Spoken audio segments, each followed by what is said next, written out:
All right, well, let's go ahead and get into it. What's up, folks? Here we are again with another live stream. If you read the description at all, I just recently got a gallery back from the image salon. So basically, I was outsourcing my editing, and I need to go ahead and deliver this wedding because they took a little bit longer than usual. I also took long to cull the images, so that was also my fault. But I need to go ahead and get this gallery out to the bride ASAP. So yeah, y'all are going to be able to see me going through the photos, making sure that they look okay after they've been edited, kind of touching them up. And yeah, we can just do some Q&A while I'm doing that stuff. Again, I love to live stream while I'm doing actual work that I have to do, and then have you all just kind of ask me questions about being a wedding photographer. When are you hitting us with the Strive Twitch gameplay? Hopefully soon. You know, I was just talking to a friend of mine. So I don't play video games as much as I used to, but I would absolutely love to. And I was like, yo, I need to get like affiliated on Twitch or something so I can have an excuse to actually like play games more often. Because if I can make money with it, then my wife will be cool with it, and then I can do it. So I almost got on Twitch the other day with Strive, but with this 16:9, or not 16:9, 21:9, what is it? With this ultra wide monitor, I didn't have my setup correct yet, and I didn't know how to do it, so I have to work on that. What kind of bag do you have connected to your harness in the videos? That is the Holdfast Gear Romographer. Yes, the Romographer. So actually, I had it right here somewhere. Here it is. I just had it because I was just looking at it. I love this little thing. It's gone through a couple wedding years, just a couple. It's been like 4 or 5 years, so it's starting to rip up. That's from my my camera swinging and just kind of slowly tearing away at it. So it's gonna be a sad day when I'm gonna have to get rid of this. Like, once these holes get big enough that stuff can fall out of them, I might have to do something about this. But for now, it still works. It's lasted me through a good 6 wedding seasons, so it's good to go. But yeah, so I need to go ahead and get this work. So let's go ahead and get in here. Outsourcing editing, is that just a time pressure thing? It's less of a time pressure thing and more of a time efficiency thing for me now. So if you're shooting a whole bunch of weddings, like you got 40 plus weddings, at that point, it's a time efficiency thing, so that you can outsource, let's say like 4 or 5, and then edit 1 yourself. So while you're doing other work, you can have work being done. And that's the whole point of delegating and outsourcing. So for me, in my current place with my business and just what I'm doing in general, YouTube is actually kind of taking the forefront of my business. It's what I do most now. It actually also earns me the most money aside from wedding photography. So for me to be able to keep up with making videos and also still serve my clients, outsourcing my photos makes the most sense. Because while my photos are being edited, I can be editing videos and then get those videos out. So I don't think of it as a time pressure, and more of like time efficiency. Like, I just can't edit everything. It's just too much to try and edit it all. I have 3 kids and 1 on the way, and I do YouTube videos, and I have sessions and multiple weddings that build. It's just too much. So is the 40mm on its way? 40? Oh, the what was that I was looking at last night? The 45? No, I didn't order it. So basically what I'm gonna be doing, just so y'all kind of understand, so I cull all the images in Lightroom first, and I usually edit a couple of photos. That's generally for my sneak peek that I send the couple. Now, after that, I send the catalog to the image salon, and then they edit it. Now, the image salon, they actually will sit down with you and get on like Zoom calls and stuff, take any presets you have that you use, and talk to you about what you want from your photos. They'll send you some samples based off of some of your own photos, and then you get a dedicated editor who will actually edit your stuff based on how you like it. Now, I just switched to a new editor because I think the editor I was using before got fired. I don't know what happened. 2020 was rough on everyone. They had to downsize a little bit too. But so I have a new editor. So this is his third time editing a wedding for me. And this one's looking much better. The last two, they weren't bad, but there was just small things like, funny enough, if y'all watch enough of the streams, there wasn't enough magenta. The last set of photos he did, there wasn't enough magenta in it. And I was like, I hit him off with that hashtag magenta man. It's like, hey bro, you gotta come up with the magenta though. Just letting you know. So yeah, now I'm in the point where I need to go through all the photos. I don't have them line up any of the photos for me, so if they're not straight, I need to make sure they're straight and just lined up correctly and all that good stuff.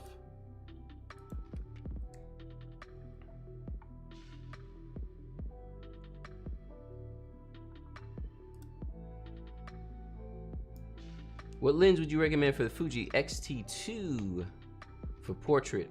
I currently use the Canon 135 f2. You probably, well, okay, something comparable to a 135, you might want to check out the 90 f2. That's going to feel very similar, so you might want to check that out. If you want some of the best Fuji stuff, definitely get either the 56 or the 50 f1. Them things are so good. Should I auto this? Yeah.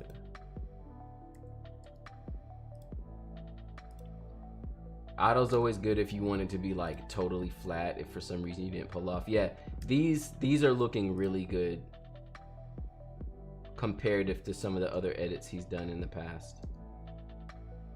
So that's good.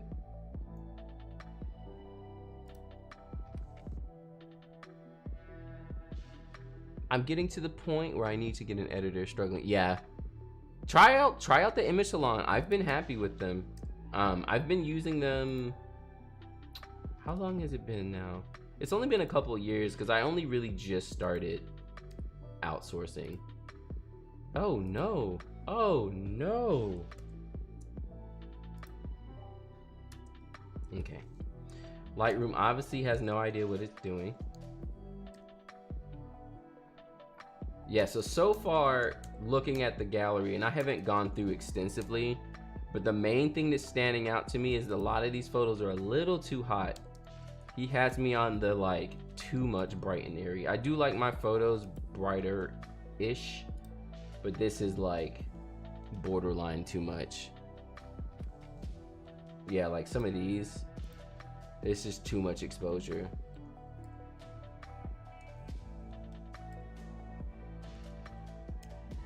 But the white balance and stuff is looking good, which that's kind of the main point for me. If you can get the colors looking right, if you get my preset and you use it and you get the colors looking the way I want them to, that's fine. I can deal with everything else. Like white balance here, this needs to be more orange just because of the wood, so the warmth is like off. So again, for speed editing, if y'all have never used the quick develop stuff here on the side, make sure you use the quick develop because it's really awesome. So I'm just gonna select all these. They look a little cool to me, so I'm gonna select all of them, go to my white balance, and then bump temperature up just a bit, and then that across the board adds a little bit of warmth on all of them. Any time frame on those sweet Capture One presets? No, there's not a time frame. I haven't had a chance to look at them again, and that's what I was talking about earlier. That's why I outsource my editing, because like with trying to make presets and editing videos and all of that stuff and doing sessions so I have stuff for YouTube videos, like I don't have the time to edit photos.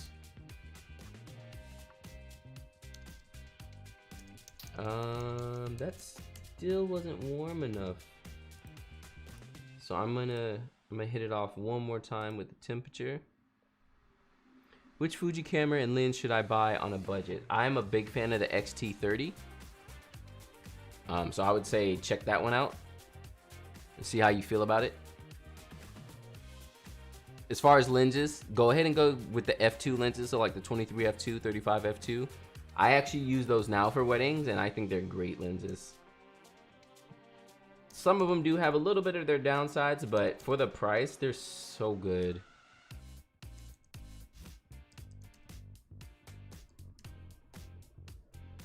Yeah, this gallery's looking much better.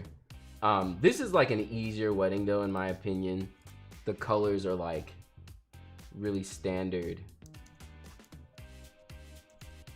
So, and when I sent it, I was like, if he messes up these edits, I might have to reconsider the image salon, because this is like, I would consider this an easy wedding. So you can see, you see the edits loading in. It hasn't loaded all the edits yet, so they're gonna be coming in slowly. Bonjour from Belgium. Love your work, thank you so much. Capture One iPad version early. Yeah, I heard about that, so I definitely want to get my preset out before that happens.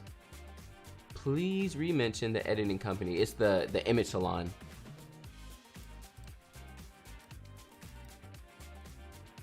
You can check them out here. Did you try to use your presets on Sony? Yeah, my preset has been used on all camera systems except for Olympus. I've never had anyone submit Olympus photos, but if you've ever watched my past live streams, I have viewers submit their photos and I edit them with the Natural Fills preset, and I've done everything from Sony, Nikon, Canon, the whole nine. So another thing, it costs extra for the Image Salon to convert your photos to black and white. And because I'm kind of specific with what photos I like to be black and white photos, I just do that myself. So since I have to go back through and check the photos anyway and straighten them, I generally just black and white my own photos when I have to. Yeah, these are much better. So black and white that one too.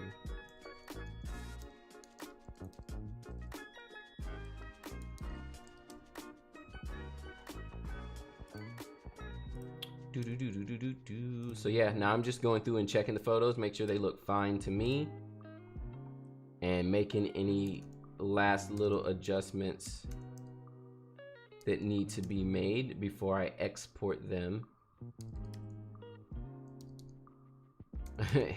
Yeah, because I told him more magenta. Some of these photos are a little hard on the magenta. He's like, "You want magenta? I'm about to turn it all the way up." Do you have a preset package for the X-T2? My preset works for everything, so there's not anything specific for the X-T2.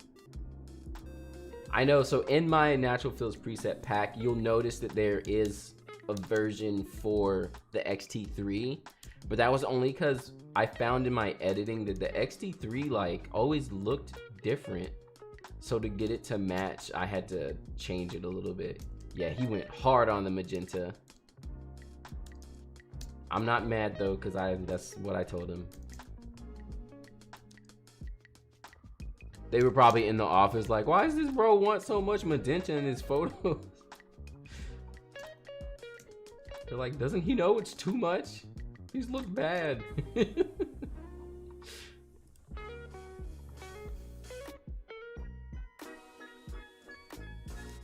Is the X-T30 future-proof? I mean, nothing's future-proof. I don't understand that question, unfortunately. I'm sorry. You know, there's always going to be a better camera. And cameras really aren't about which is the best camera. I've never been a fan of those kind of questions. I think they hold photographers in the industry back because you're too concerned about numbers rather than actually taking photos and what works for you as a photographer. So that's the same reason why, you know, I shoot Fujifilm and people are like, what? Crop sensor for weddings? Yes, because it works. If you as the photographer know what you're doing and you like your camera and you know what it can and cannot do, your photos will be fine. It's not the camera that makes it. Yeah, he went too hard on magenta, but I'm not gonna fault him for that. But yeah, it's you that makes the photo. So if the camera has what you need, then it's fine. Because again, nothing's, if you look at it from a spec perspective, nothing is future proof. Because like 2 days from now, they're gonna release something. That's like when the Sony A1 came out and they're like, it shoots 30 frames a second. Like, it's just gonna keep getting, cameras are gonna keep getting faster, and they're gonna keep getting, like, an autofocus is gonna be better. It's gonna keep happening. That's just tech in itself. So it's more about, what do you need? And then from there, make your decision. So it's the same thing. Sony A1 shoots 30 frames a second. That's cool. But again, the main people who are gonna actually need that are like sports photographers or wildlife photographers. They need it. They actually need it. The rest of us, it's like, okay, that's great. 30 frames a second. It's just numbers on a sheet of paper. It's not really gonna help us. It's not gonna make a difference. Which is again why I'm debating shooting weddings on the GFX 100S when like the top shutter speed is like 5 frames a second or something, or like 6. And oh, it's so slow. I don't need 50 frames a second. I'm not gonna front the XT3 and 4 with their like 11 to 14 frames a second is nice, but 6 to 7 is enough. Black and white this.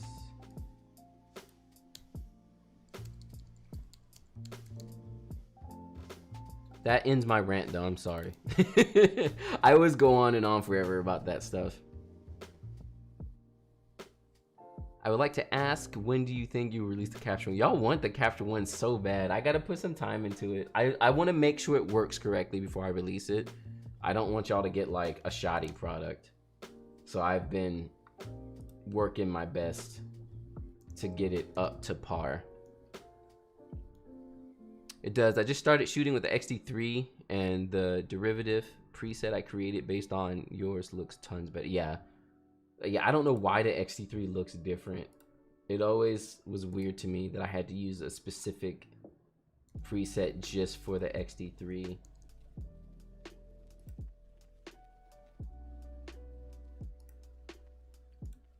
First couple of weddings that are outsourced are always subpar. Gets better with, yeah, my last editor too, and like I said, I would assume that she got fired because there were like multiple times that I had to be like, hey, these edits are horrible.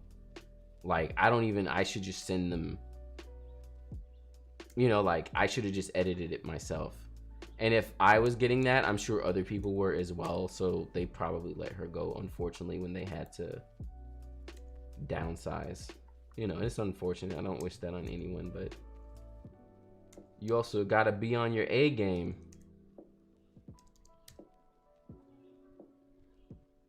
But yeah, these are solid. And again, at this point, he's heard my feedback enough and he's making the adjustment. I'm heavy-handed on magenta. He's being heavy-handed on magenta. It's a little much, but I'd rather have it a little bit over what I actually want rather than just like totally wrong. Hello from Brazil. Hello. I know you moved to Fuji, but I got the 1DS Mark III. Is that good for weddings and events? It probably is. Again, there's no such thing as like a good camera for weddings. If it takes photos, it's a good camera. If you can use the flash with it, it's a good camera. It all depends on what you think you need and want for your weddings. Again, at this point, pretty much every camera is good. There's not a bad camera. I was thinking about it the other day, especially since I'm in like the education space now, and it's just like the educators of the past, like the wedding photography educators, I just feel like they did such a disservice to most people because they made wedding photography seem like this unattainable. I don't know, they just made it so much more than it needed to be, and acting like, if you don't do these things, then you're not a wedding photographer. And I don't know, like, I don't know. Which, that's the main reason a lot of people are like, why are you so excited about the GFX S or 100S when you say crop sensor is enough? The reason I say crop sensor is enough so much is because I want to prove that point that, like, you don't have to have all of these specific rules to take good photos. You don't have to shoot full frame. You don't have to. Yeah, like, what is this edit? You can't even see the dress. And I get that he was probably trying to follow some of the feedback I've given in the past, but you can't even see the dress. It's like too much. He was just hard on the exposure too. I would have never guessed these were from crop sensor, but you're exactly right. If you know your stuff and the photos come out exactly.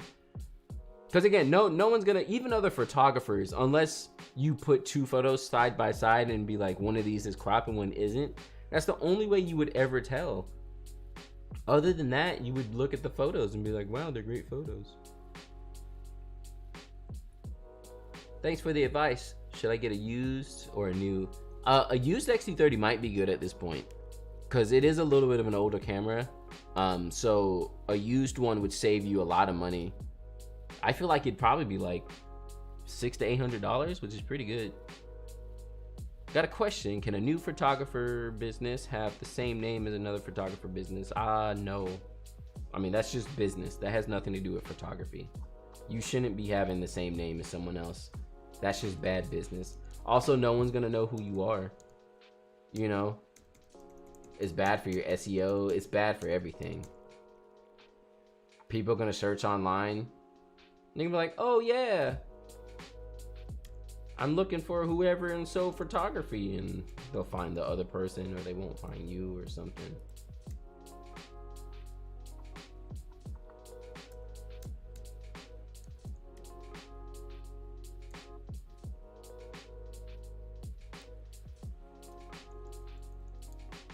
But yeah, like, if you understand light and you understand,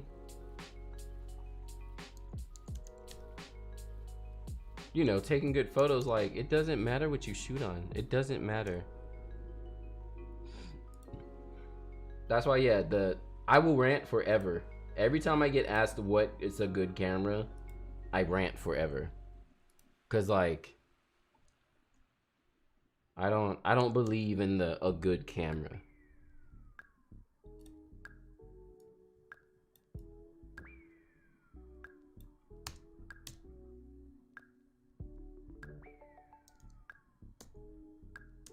It's all just about specs and what specs work for you and your needs. And then on top of that too, you also have to be reasonable. I feel like a lot of people aren't reasonable sometimes. So they just want it because it can. You know what I'm saying? Like the Sony A1. Oh my God, 30 frames a second? Do you, like, when will you really use that? I don't know, but it can do it, so it's better. No. That doesn't necessarily make it better. You know, like, it's cool, but unless you need it, it's not better. It's just more features. I'm holding off on purchasing a second X-T3 because of the X-T5 rumored to be released. I haven't even heard those rumors. I'm afraid that if I purchase it, I've heard no rumors at all about an X-T5 whatsoever. Now I'm gonna go search around and see if I can find anything.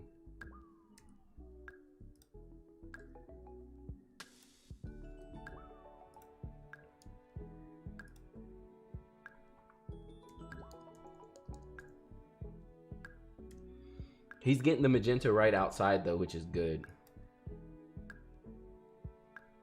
Crop in a little bit to get rid of the videographer.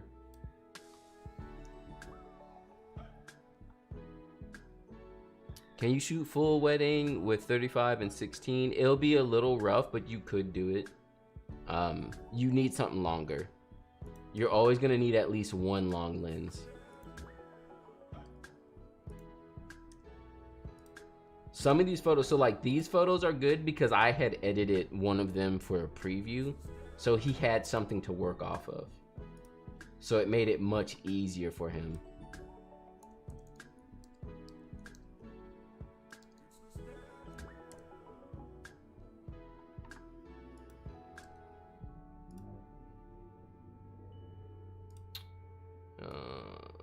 When your photo's not centered, so you gotta crop it in, but then you lose all the photo.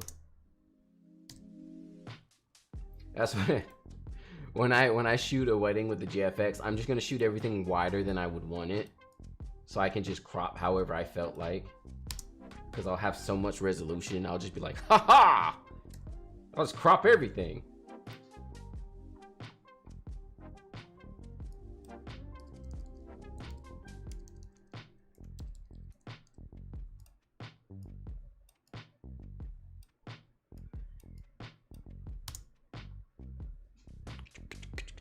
How long does it normally take you to edit a full wedding, details and all? It's a loaded question for me, because if I could sit down and be totally immersed in editing, I could probably do it in like 6 to 8 hours.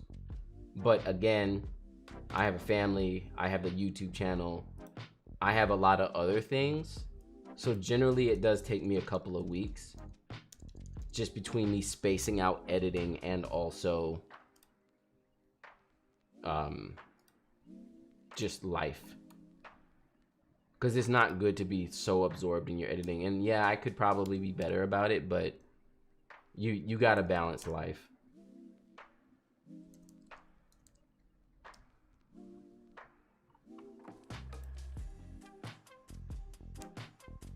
I shoot weddings on disposables and let Walgreens process my images. I mean, you could do it. That's scary. I'd be scared. I'd be so scared. Also, like, you don't have any, oh, this is too much everything. It's too warm.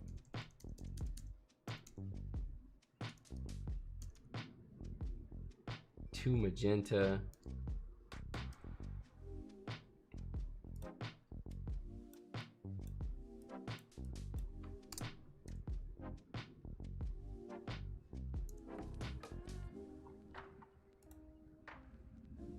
My wife and I have our first wedding in November and our second Hispanic quinceañera in a week. Is a 50 f2 long enough? Yeah, 50 f2 is good. I liked that lens a lot when I rented it. My only gripe with it was when you're shooting that long, it's I don't know. You want a little bit more bokeh, and f2 just ain't hitting. It's just not hitting the right way. Now, usually my longest lens that I bring to a wedding is a 50.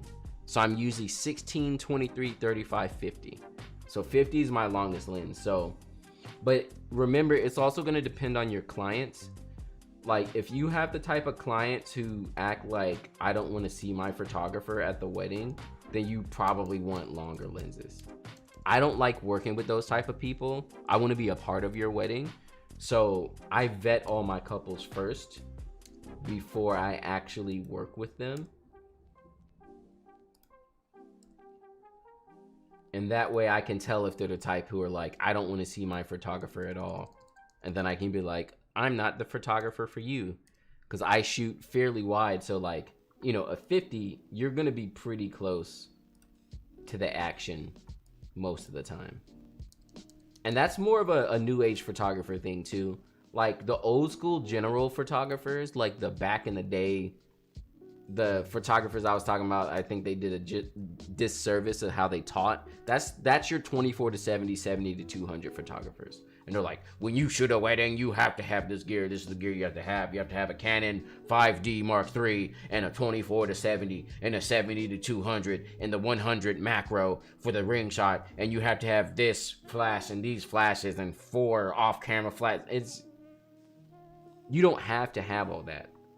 Is it great gear? Yes, but they just taught it like there was no other solution whatsoever. There was like not another way you could shoot a wedding unless you had a Canon 5D Mark III and a 24-70 and a 70-300. And if you didn't have that, then you weren't a wedding photographer. What are you doing anyway? What, you're shooting on primes only? Who does that? Make this one black and white.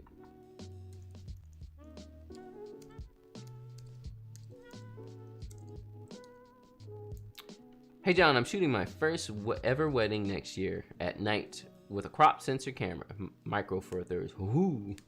Any hopes for me? I've never shot on micro four thirds, so I don't know the limits. But I mean, again, Reggie Ballesteros, Reggie B Photo, he says it all the time. Low light doesn't mean bad light. So really what it comes down to is understanding light. Like making sure you really understand light.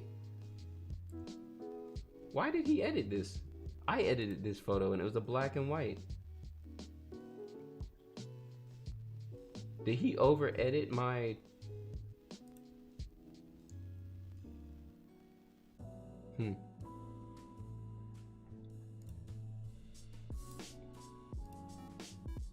Let's make a virtual copy.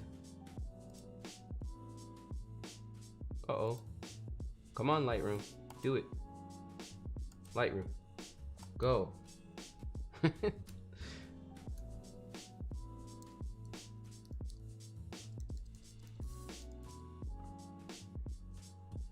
Do you prefer to take photos horizontally or vertically? Or do you like a combo? I like a combo, but I do tend to shoot horizontally more often. You can kind of see it. But a good practice as a wedding photographer is to hit both. You can never have enough photos. Like, it's not bad. So you'll see here, so like her putting her earrings on. So generally I'll shoot a couple horizontal and then I'll get a couple vertical in there real quick.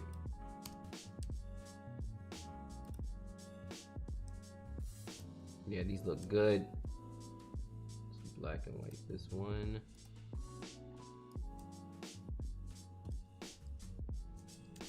And then see, I switch. So here go my verticals. I'll take a couple of those real quick. I also do the same thing with wide versus tight. So I'll shoot a couple wide and then I'll shoot a couple tight. My tighter shots tend to be vertical. These are like the same photo. I'm a black and white this one.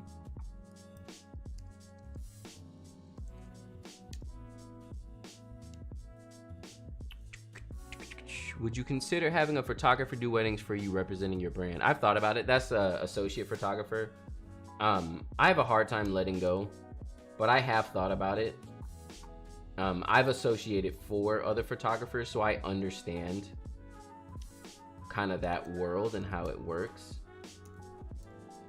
But yeah, I personally haven't gotten to that point, but it would be nice to be able to make some extra wedding money, even though I'm like doing photography and then or doing YouTube, and then I could also just deal with the edits or outsource the edits.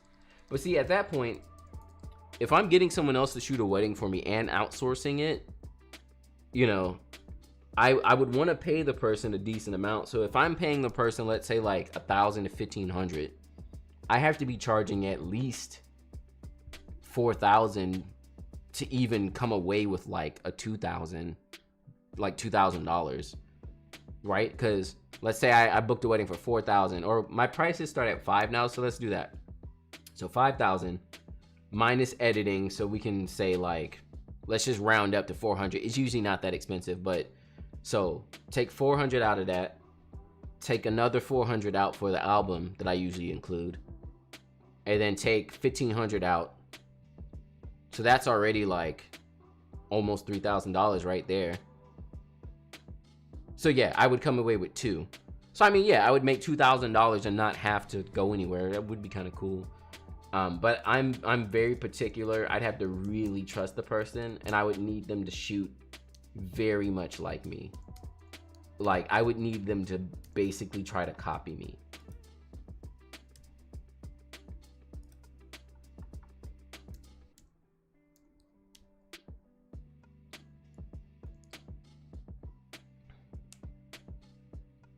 Hi there, I finished watching all your videos. Keep it up.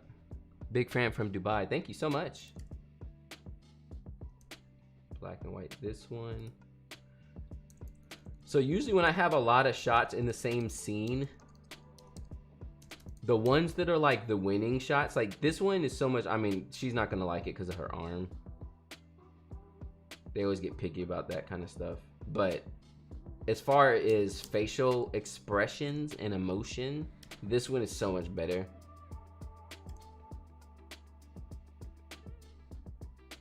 So that's why I kept it color instead of black and whiting it. Why is there, oh yeah, he edited over my black and whites. Annoying.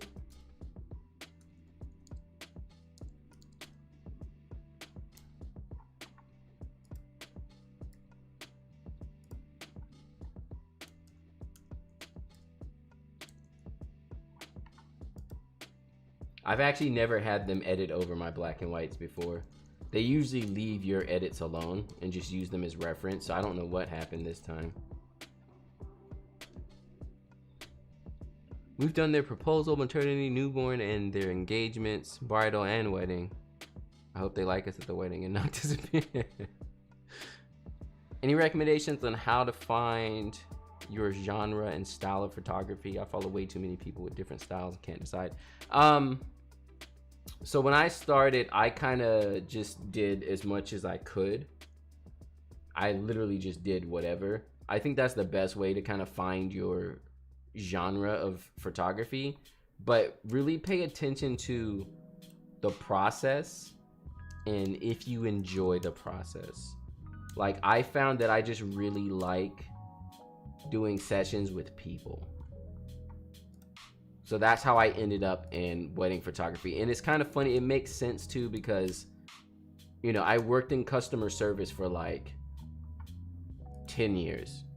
And wedding photography really is really just customer service. So it made sense that I gravitated towards wedding photography because it was basically what I've been doing.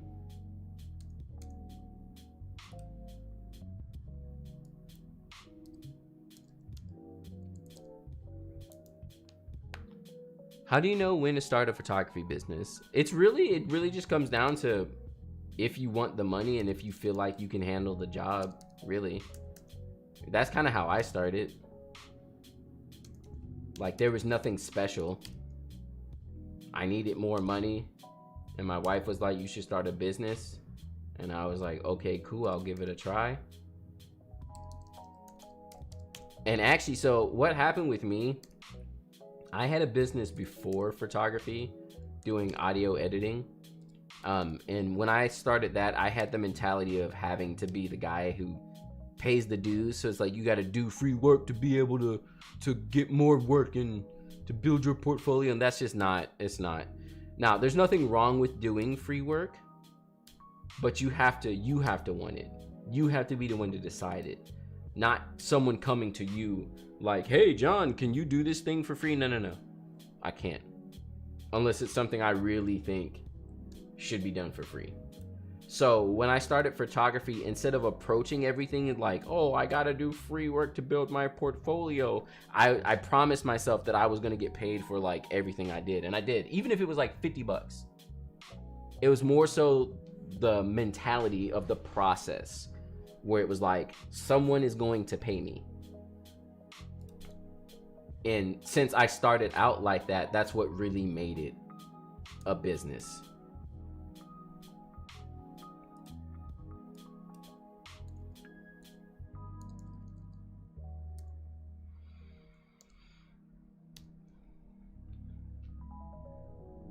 Brenizer in 100S, how long it takes to load? It's actually not that bad. It's actually, well, again, I shoot in compressed. Actually, I'm gonna make everyone mad because when I start doing videos on the 100S, I'm gonna be shooting in compressed and in 35mm mode. I'm gonna do it. I don't even care. And everyone's gonna be like, why are you on a 100S, but you're shooting it in 35mm mode and you're shooting it in compressed raw? What's the point?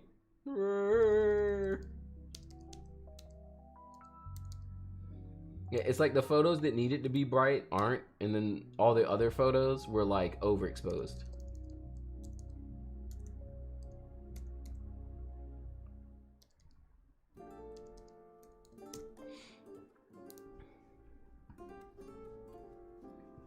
Hey John, good to see you. 11 p.m. Oh, because your most recent video, I bought my first analog camera today. Yeah, it's so fun, y'all. I cannot tell. I love shooting film, really. I need to shoot it more. I want to shoot it more. I wanted to ask if it's not too troublesome. Did you create your own LLC, or how did you go about it? I have a main job now and photography expenses, and so I did an LLC honestly until fairly recently. I pretty much just treated it as like side money. So as long as you're paying taxes on anything that you make income, you're usually fine. When you start a business at all and you get your DBA, you're pretty much a sole proprietor.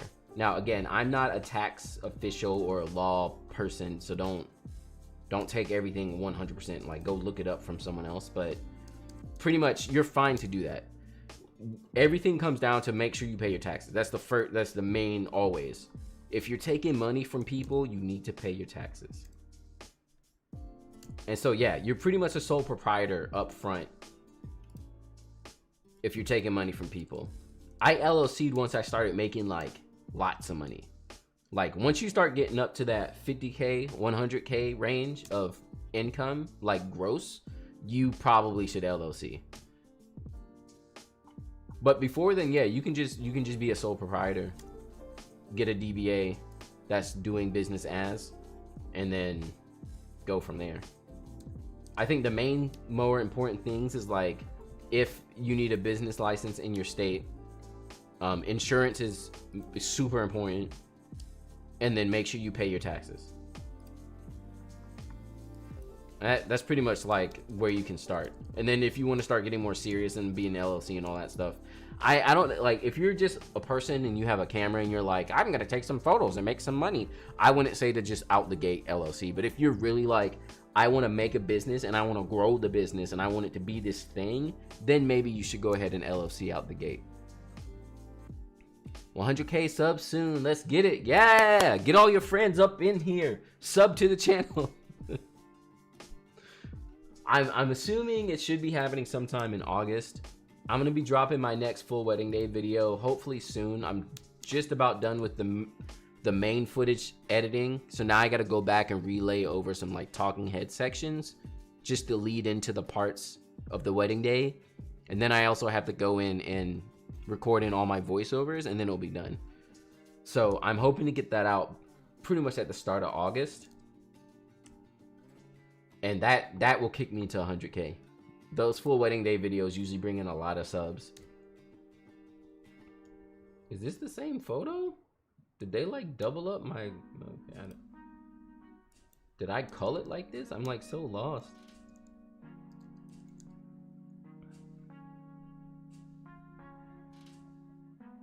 Hey, I saw you shoot a group shot of the groomsmen with f2.8. I usually do them at f8 because I'm worried someone will get blurry. Can you give me some tips? I mean, the biggest thing is about how you line them up. So that group of groomsmen, there's only like 4 people, or 5, I guess. So this is not that bad. You really don't have to be stopped down that hard to get everyone sharp. Unless you have people not, if people are standing too far from each other. Because the main thing to remember, so your f-stop or your focal plane, we'll call it, or your focus, it's like a 3D plane of area.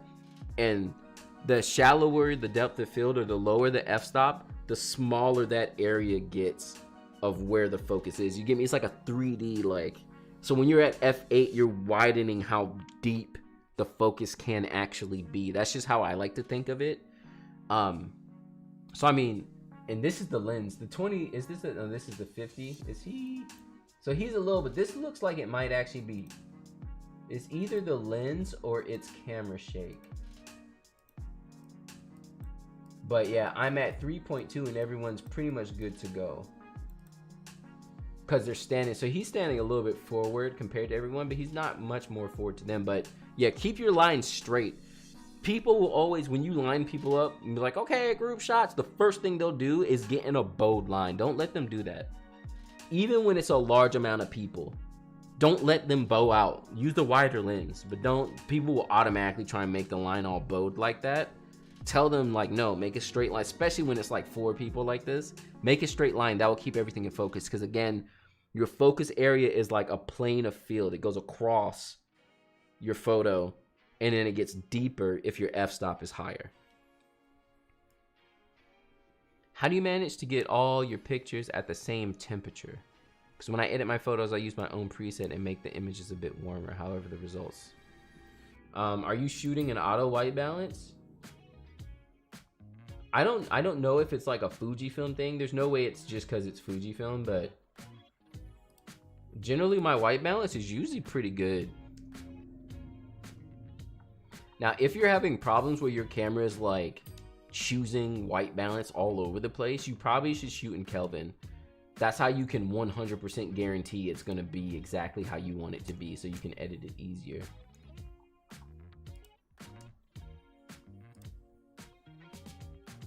This is a Brenizer. So I'll usually do Brenizers during the ceremony.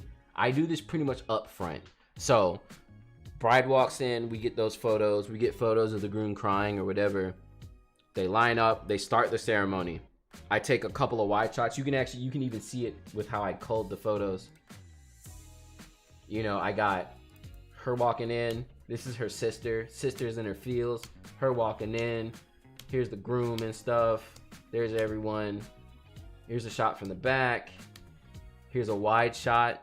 And then I generally will go ahead and do a Brenizer as quickly as I can. Brenizers at ceremonies are they're kind of scary because you're like doing it as fast. You're like literally like choop, choop, choop, choop, choop, choop, choop, choop, choop. Also too, depending on how loud your camera is, it can be a bit much because you're going so fast with your Brenizer. Like all people are gonna hear is like so be careful with that. But yeah, I love doing Brenizers at ceremonies.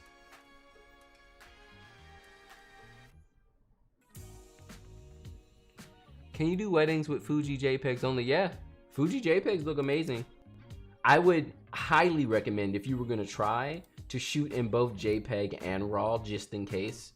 Because again, really the main reason why people say to shoot in RAW is because if the colors were off or the lighting was off, you have the most amount of range that you can make changes.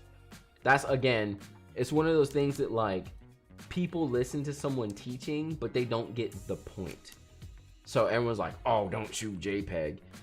It's not that JPEG is less. It's just you have so much more control if you're shooting in RAW. It doesn't make you a novice or anything if you're shooting in JPEG, because if you know what you're doing and you like the way the JPEGs look, honestly, you save yourself time editing. Because then all you're doing is like cosmetic stuff. You know, everything else in camera looks great. Yeah, Fuji files look amazing coming off camera. I haven't tried it yet, but I would totally shoot a wedding JPEG only with the way that Fuji stuff looks. How many photos do you shoot versus deliver? So generally I shoot a fair amount. I come away from a wedding with like a good like 4,000 photos. That's between 2 cameras. And generally I deliver. It depends on the day. So this was a shorter day. It was more like 6 hours. So I only have 638 photos here. But I generally deliver somewhere around 650 to 1,000, somewhere in that range.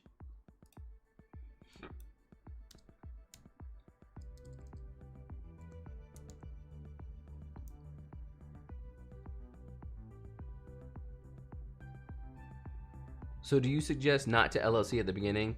I mean, again, it depends on what you're trying to do. If you feel like you're just like a guy with a camera, then no, I wouldn't LLC up front. Because again, technically you're still a business. You're a sole proprietor. That is a business. But again, I'm not you know, the business guru as far as like taxes and legal stuff. So y'all should look that stuff up.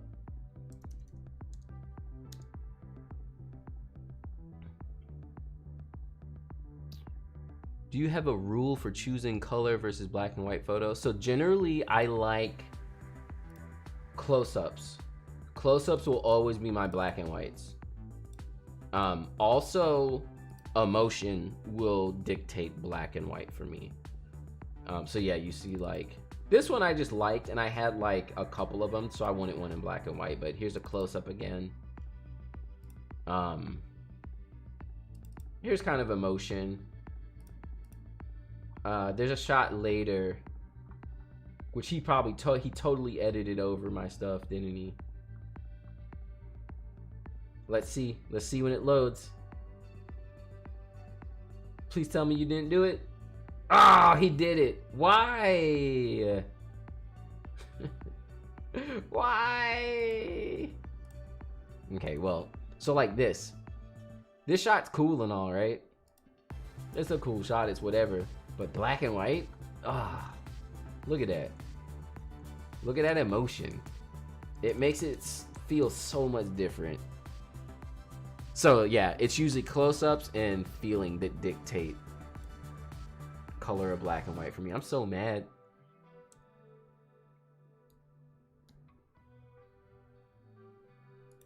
That they just overwrit all my stuff. I can't believe it.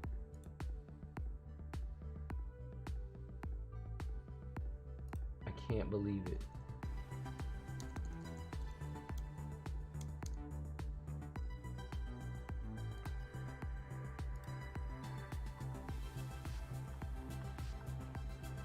Okay, where was I? We were just about at the first kiss, it looks like. I noticed you don't touch the tone curve to adjust the brightness, etc. Do people adjust the brightness with the tone curve? To me, the tone curve is something that should be set in like its left. So my preset, the tone curve has a setting. Well, I mean, it doesn't have anything right here, but you see the other stuff, there's stuff in here. So it's like set. And then other than that, once it's where I like it to be for the photo, I don't touch it. I feel like the tone curve is too, I don't know, it's too much. I want to just be making small general changes to my photos, which is why you take the time to develop a preset that you really like, and then you pretty much just barely touch it after that.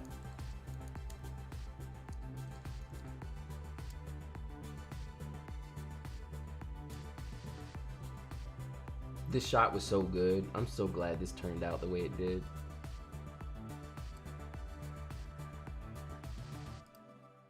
So like this too, like when it's just kind of stuff happening, I usually make those black and white too, just like a natural, I don't know, black and white.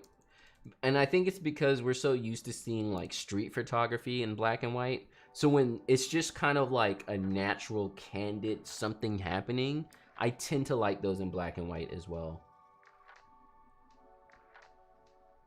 How did you get your first? So I got my first wedding clients using Thumbtack, which was a service. It's not like the Knot. I don't know what it's like, but people can be like, I need a photographer, and you can be like, okay, I can do that. So that's how I got my first couple of weddings. Oops. Thumbtack's not the greatest anymore. So other than that, one thing I found that helps is do a lot of engagement sessions. A lot of times if someone's hiring you for only an engagement session, they haven't found a wedding photographer yet. And if you're good enough and can impress them enough, they might be like, hey, can you do our wedding? Because that happened to me. That was even, I had never shot a wedding. The bride was grilling me, and I was pretty much literally like, I've never shot a wedding. And she was like, we want you for our wedding. And I was like, okay, I don't even know what I'm doing. I was so scared. 2 lives in one day. I know, right? I was just thinking that.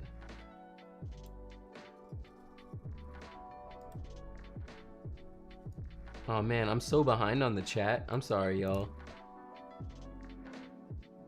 I'm gonna have to skip some of these questions. I'm so behind on the questions. What is your opinion about fashion photography portraits with Fuji? It's awesome. I like everything Fuji. Fuji is great. It's good. I'm biased. That's why they ended up making me a Fuji ambassador, because it was like a no-brainer. They're like, we need ambassadors, and I was like, I love Fujifilm, and they were like, great. It makes sense.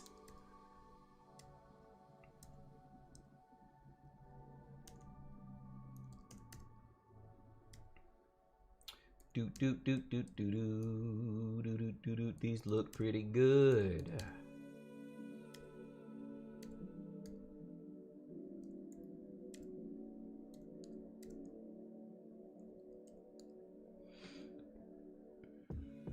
Okay, let me catch up on this chat.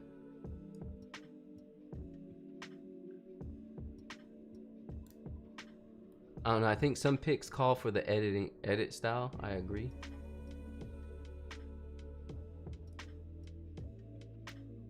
Hi, I have a Mac Mini M1 and I've noticed it's slowing down using Lightroom. Does having too many presets installed? It might, but I'm not sure. Again, I'm a very minimal person. I like set my preset and that's all I use. That's the thing, like, that's why I sell it, because I trust the preset that much. It's literally what I use. What happened here? The contrast or something looks different.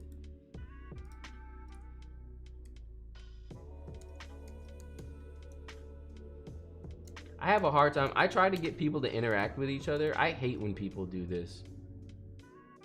Like, who shakes hands looking at a camera? No one does that.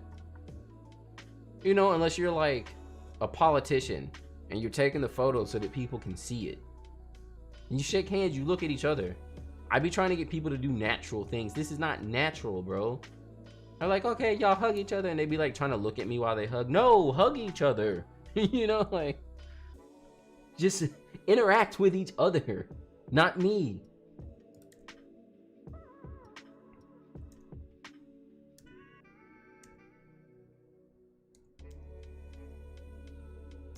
How much did you charge your first wedding versus your most expensive? So my first wedding, I charged like $500, but it was also like 4 to 5 hours. My most expensive, I had a wedding recently just crossed $10,000. That's the most expensive I've ever done. I was actually kind of hyped when I booked it. I was like, yo, but to put it in perspective, it was an Indian wedding, so this is like 3 days. Now, it's not 3 days, 8 hours, but you know, it's 3 days consecutively back to back.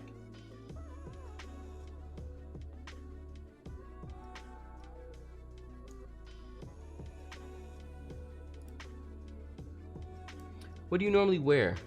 Are you all dressed up or semi-casual? I usually go to weddings business casual. So business casual is like chinos or slacks, a dress shirt. I usually don't tuck it in. And yeah, that's pretty much it. I actually, for shoes, I wear Allbirds most of the time. Most people aren't gonna care about your shoes, as long as they don't stand out. So, you know, I'll wear Allbirds and wear like a black pair and they're good. I do have some fancy boots and shoes I wear sometimes too, but they're not as comfortable as Allbirds. So it depends on like the wedding day and how I feel. If I'm like, I want to be 1000% as comfortable as possible, then it's Allbirds. If I want to, you know, look a little fly and have to deal with the pain afterwards, then I'll wear like some of my boots and things that I have.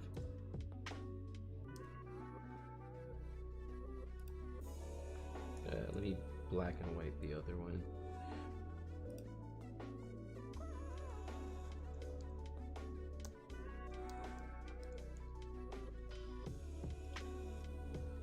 How do you edit deep back shadow? Deep back shadows? Like the background is super shadowy? So depending on the photo, that's where I'll start doing brush adjustments. I try not to do brush adjustments too often because again, that slows you down. But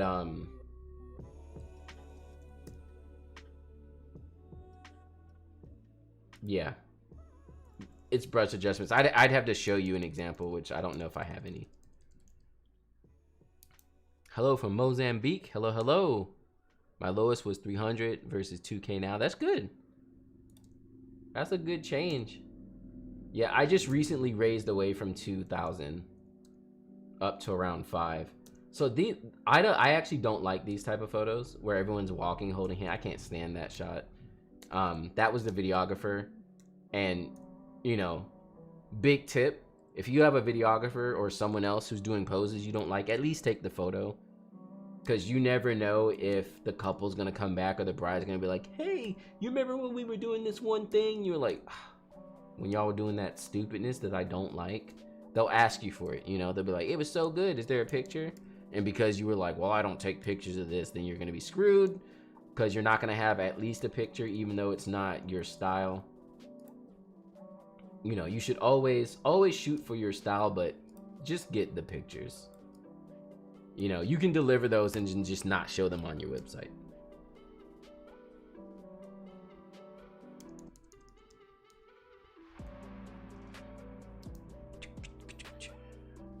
Were you using flash for those? The lighting is bright and even and nice. Nope, no flash. I don't use flash during the day, basically. Like, at all. Whatsoever. My flashes usually stay tucked away until reception time when I actually need them. So again, it's all about knowing the light and knowing how to use the light. Because again, another thing, people will always be like, oh, shoot backlit. If you're shooting everything backlit, then you're going to have to use a flash because you're putting the person in shadows. So that's just kind of what it is. I don't shoot backlit at all. If you want to be a natural light photographer, shooting backlit almost it like defeats the purpose.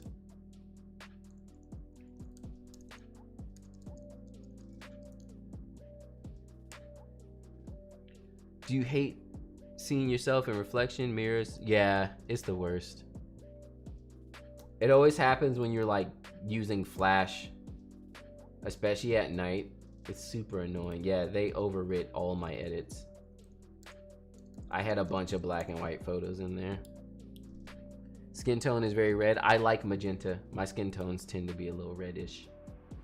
I like magenta a lot. What? This is a y'all, this is not even a, yeah, this is a TIFF. It was already, they just be doing stuff. How do I reset this? It was already edited.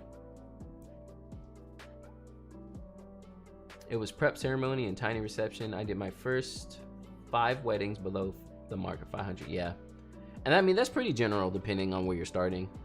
Where did you get that shoulder mount for the GoPro? I ordered it on Amazon.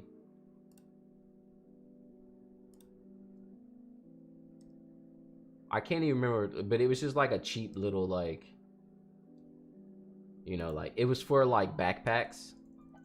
So it was like, oh, backpack GoPro thing. And I was like, oh, that should work. It's not even the best solution. I need to find something better. Watching from South America. Welcome to the stream.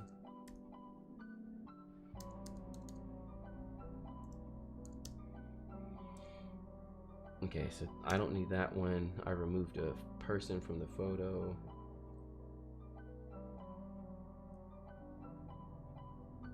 Black and white this one.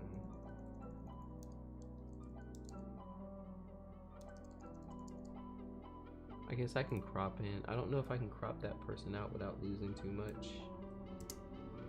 That works. Do you have cases when the clients don't like your color tone grading? No. And the reason I don't is because I vet my couples. It's something I highly recommend for everyone. Everyone. You should always vet your couples, and you should be straight up and real with them about the way you edit and your editing style and your shooting style. And straight up tell them, be like, hey, go through my photos, and if there's something you don't like, if there's anything at all you don't like, don't use me. Because again, I learned that the hard way. I had a bride try to come at me after the wedding saying that she hated everything about it and was trying to get her money back, and it was a whole ordeal. But you know, when you tell them to look at your photos and make sure that they like it, you need to put it in the perspective of, this is your wedding day, so you should have everything the way you like it. If there's anything about my editing style that you don't like, you know, then I want you to find what's going to be best for you, because this is a once in a lifetime event. You're not going to get it back. So make sure you like my photos and my editing style. And also, that is why, as a wedding photographer, your work needs to be consistent. A lot of people act like, oh, it's boring editing photos the same way all the time. Well, you signed up to be a wedding photographer. You are a product. You're selling a product. If your product varies too much, no one knows what they're going to get. And so, like, you know, that shouldn't be the case. They should know, okay, this is what John's photos look like generally. I like how the colors look. I tell them to look at my black and whites, because I make my black and whites super grainy. I like them like that. Like, I can here, let's export one so I can show you. Actually, hold up. Let me export it fully.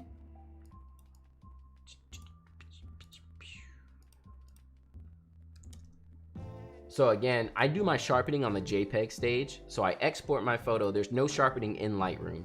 This is how I combat worms.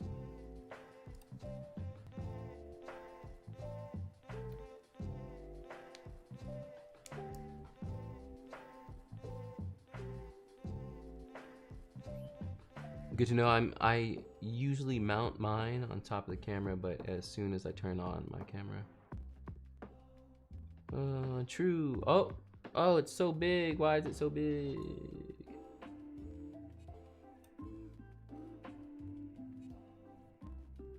True, I learned the hard way. I take control from the get-go. I need to have my creative freedom in my own. Exactly. That's why I vet my couples too. Like, I really let them know, like, hey, this is me, this is how I shoot, this is how it looks. Kel, can we do a shot list on Pinterest? No, I do not do that. My shot lists are going to be things that I don't know of. Outside of that, you know, I'm a wedding photographer. I'm familiar with this stuff, you know? Like, you don't need to tell me to take a shot of the dress and the flowers and the first kiss and this and that. I do that. It's my job. I've been doing it for 7 years, you know? But if you're changing your dress during the reception, I need to know that. If you're changing your shoes at some point in the day, I need to know that. If there's a special family heirloom that's always been in your family and you're gonna have it connected to your bouquet, I need to know that. That's my shot list, and that's what I tell my couples. Other than that, let me figure out the pictures to take. Don't be like, we want a picture in front of this, and then we want a picture over here by that bush. No. And if I that's why I say vetting your couple is huge. So when I meet with my couple, I feel them out, I ask them questions, I figure out what they want for the day, what they're expecting. And if they come at me with the like, it needs to be exactly, perfectly, exactly like this, how I want it, I'm not your photographer. And I'll tell them that. That's not how I shoot, I'm not your photographer. If you want some recommendations of photographers who work more like that, let me know.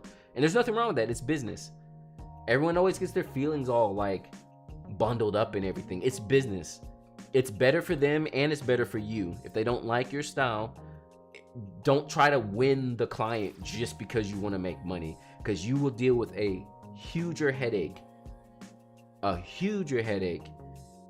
with someone who doesn't like your style and then gets it back and they're like, oh, this is horrible. But anyways, when I was talking about my editing, so this is the photo, right? This is how my black and whites look exported.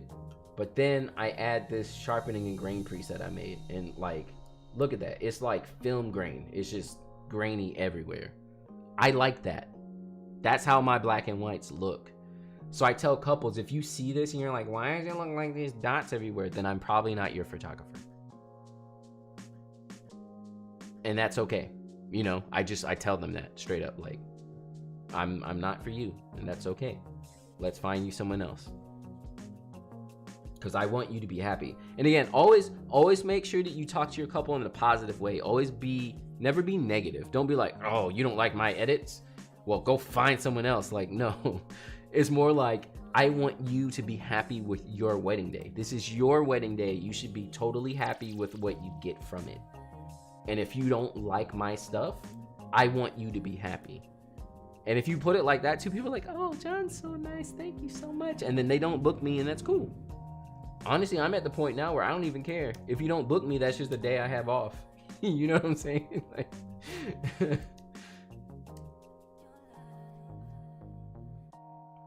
like, it's a day I can hang out and not have to go destroy myself doing a wedding.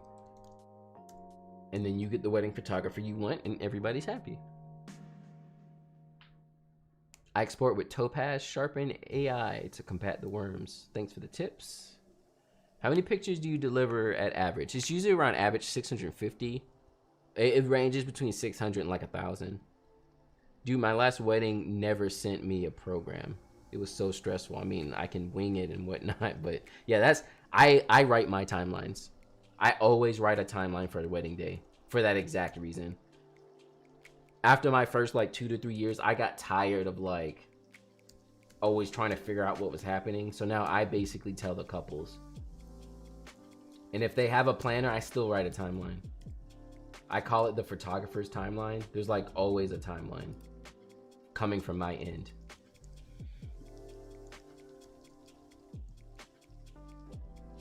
What's up, John? Been playing with the XT4. Your presets are clutch. Thank you so much. I love grainy and black. Yeah, grainy black and whites are my jam. It's so good. Speaking on getting funds back, what kind of documentation verbiage do you use? So obviously always have a contract. Please God, always have a contract. Do not shoot a wedding without a contract. Just don't. Don't ever do it. Please don't. Because even with a contract, sometimes you can still get screwed over. So always have a contract. I can't remember what my exact verbiage is, but generally I don't give refunds back fully. Now, I'm a big believer in treating people like people and not just dollar signs. And you know, just approaching everything with like love. So depending on the circumstances, I have refunded couples all the way, like all their money, but generally I don't refund the deposit. Now, in the case of the bride who wasn't happy, what happened? Yeah, in the case of the bride who wasn't happy and was trying to say that like everything about the photos sucked. What is Lightroom? What are you doing? Where'd the virtual copy go?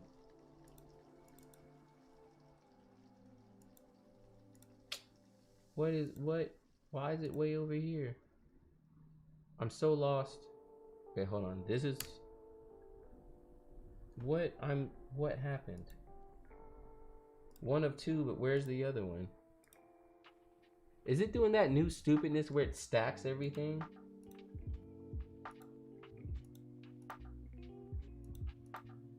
I want to see all of the photos.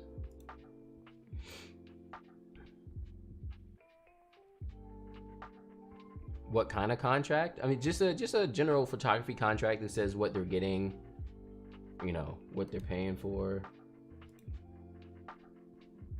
Can I open it up? Show me the other photos.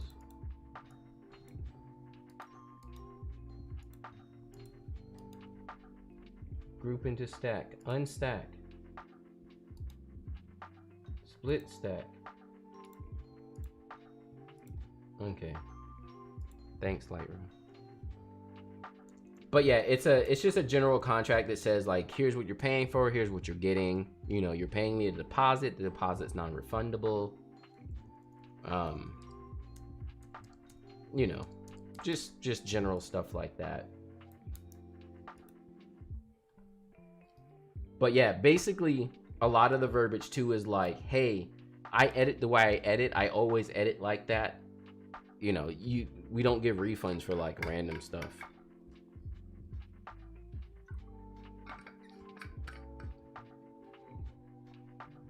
Look at this. Look at this. Put this granite. Oh, so good.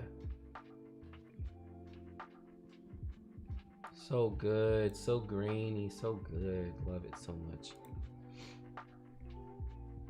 Have you used Lightroom CC? I have. It's actually pretty decent. Oh, now it's unstacked. Thanks, Lightroom. There's just a couple things it still can't do that Classic can. So, you know, I don't use it fully, but it's not bad. I use it on my iPad all the time.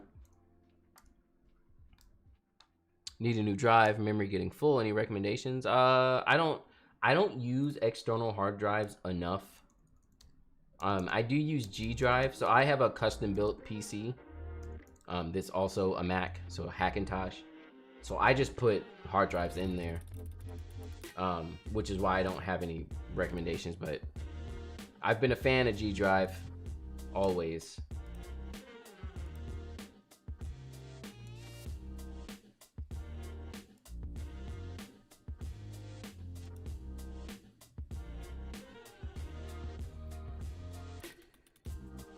I do presentations either on Zoom or in person. I create a PDF with all my packs and info. All the couples love the yeah, exactly. I always meet with my couples over Zoom or in person. I don't have a presentation. That's actually kind of cool. But yeah, again, wedding photography, especially wedding photography, is customer service. It's customer service first. So if you don't approach it like customer service, you're gonna get burned. It will eventually happen to you. The biggest thing I learned in my 10 years of doing customer service is to set expectations. You set expectations first, set expectations early. And that's the same with wedding photography. Don't just be like, hey, I take great pictures. Do you want my pictures? Yeah, we want your pictures. Great, pay me money. And then show up. Don't do it. Don't do it. Because what will happen is something will come up and they'll be like, hey, and you'll be like, I don't do that. And it's like, but you take pictures. Oh, but I don't do that. What do you mean? Well, now you have a problem. You never set expectations. That's why problems happen. They happen because expectations were never set. If you set expectations, you don't have problems. That's why every time I live stream and people are like, oh, do you have any horror stories? I don't. I really don't. Because I cut it off before I even booked the couple. So I don't get people who are like that. I just don't. I have the smoothest wedding days. So many people second with me and they're like, how are your weddings so smooth and in control? Because I set expectations and I control the wedding day. I write a timeline. I am a big component of the wedding day because my couples understand that if they want the photos that they see on my site and they like them, then they need to let me do what I need to do to get them. And when you get your couples in that zone, they defend you. You know, when other vendors are like, oh, we need this thing to happen, they'll be like, no, John has to take photos and he wants to take them over there, so we're going. Like, that's what you need. You need to set your expectations that hard with your couples that they basically tell off everyone else because they're like, we want your photos so much and we know you're great with it.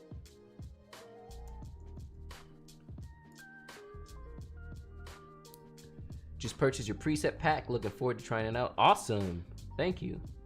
Do you use eye or face autofocus? I do not. I do not believe in continuous autofocus whatsoever. It's relying on the camera to do too much thinking, and I just don't trust it.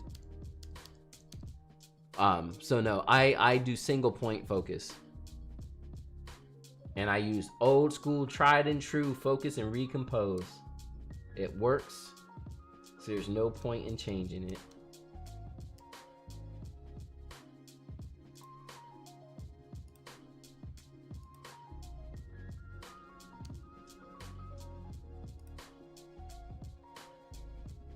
Can't wait for you to shoot a wedding with the GFX 100S. I'm kind of scared.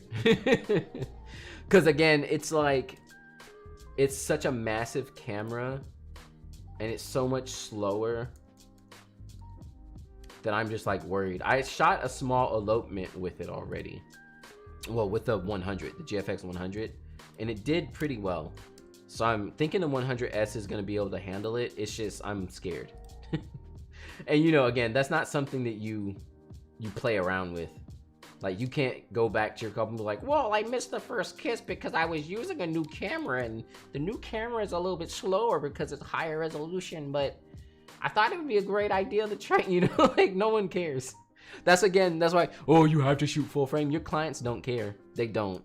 Because if I came to them with a story like that, they're not going to be like, well, because you were using a high resolution camera, so everything else of the wedding day is such a high resolution. We understand, John. It's okay, you missed the first kiss. No, they're going to be like, bro, what? And they're not going to care about anything else. And that's just what it is. Yeah, single point instead of continuous, so you get more control for those last second changes. Exactly. That's so many photographers I see use continuous autofocus, and they're like, oh, the camera wasn't fast enough. No. Or it like focuses on the wrong thing. Stop letting the camera guess for you. It's the same thing. Everyone's like, oh, you're not a real photographer unless you shoot manual, but yet then you use continuous autofocus all the time. Like, that's just as bad as shooting auto, in my opinion. It's the same. You're like letting the camera figure it out. I want less of that. Like, if I was extreme, again, I would shoot Kelvin all the time and I would focus manual. I'm not that extreme, but I want to keep the cameras guessing to a minimum. I want to be specific. Like, I want to be like, here's my focus point. I know where it is. I point it here. That's where it's shooting. And when you use single point autofocus, when you use it enough and you get good at it, you're able to literally shoot off the hip, which is just like holding your camera up. And I can do that now. You just hold the camera and you're just like, bam, bam, bam, bam, bam, bam, and you can grab focus without even looking at your camera, because you know exactly where your single point focus is. So again, it's just, you get benefits from it too. I noticed in the preset there's sharpening and grain on the non-XT versions. Is that similar to what you get in your process? No. So for my full process, I don't sharpen in Lightroom. The version of the natural fills preset that I sell to everyone has sharpening and grain in it, because, you know, most people just use Lightroom alone. So I want you all to be able to just use Lightroom yourself. But again, the biggest thing with presets is about getting a color, kind of like a color grade, I guess you can say. But you still have to edit the photo. You still have to make sure the white balance is good. There's a lot of stuff you still have to do on your end. It's not just like a click it once. But yeah, for my full process, which I haven't released it yet, but I was thinking about releasing the exposure presets that I have. So in exposure, I have presets for my sharpening and grain. So yeah, I might release that at some point.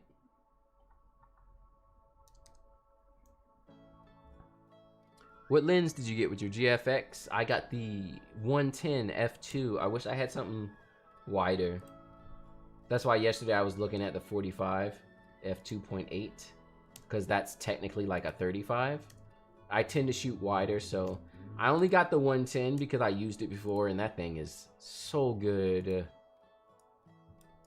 So I went ahead and grabbed it, but I don't have any other lenses yet. And again, the global market's kind of hurting right now, so.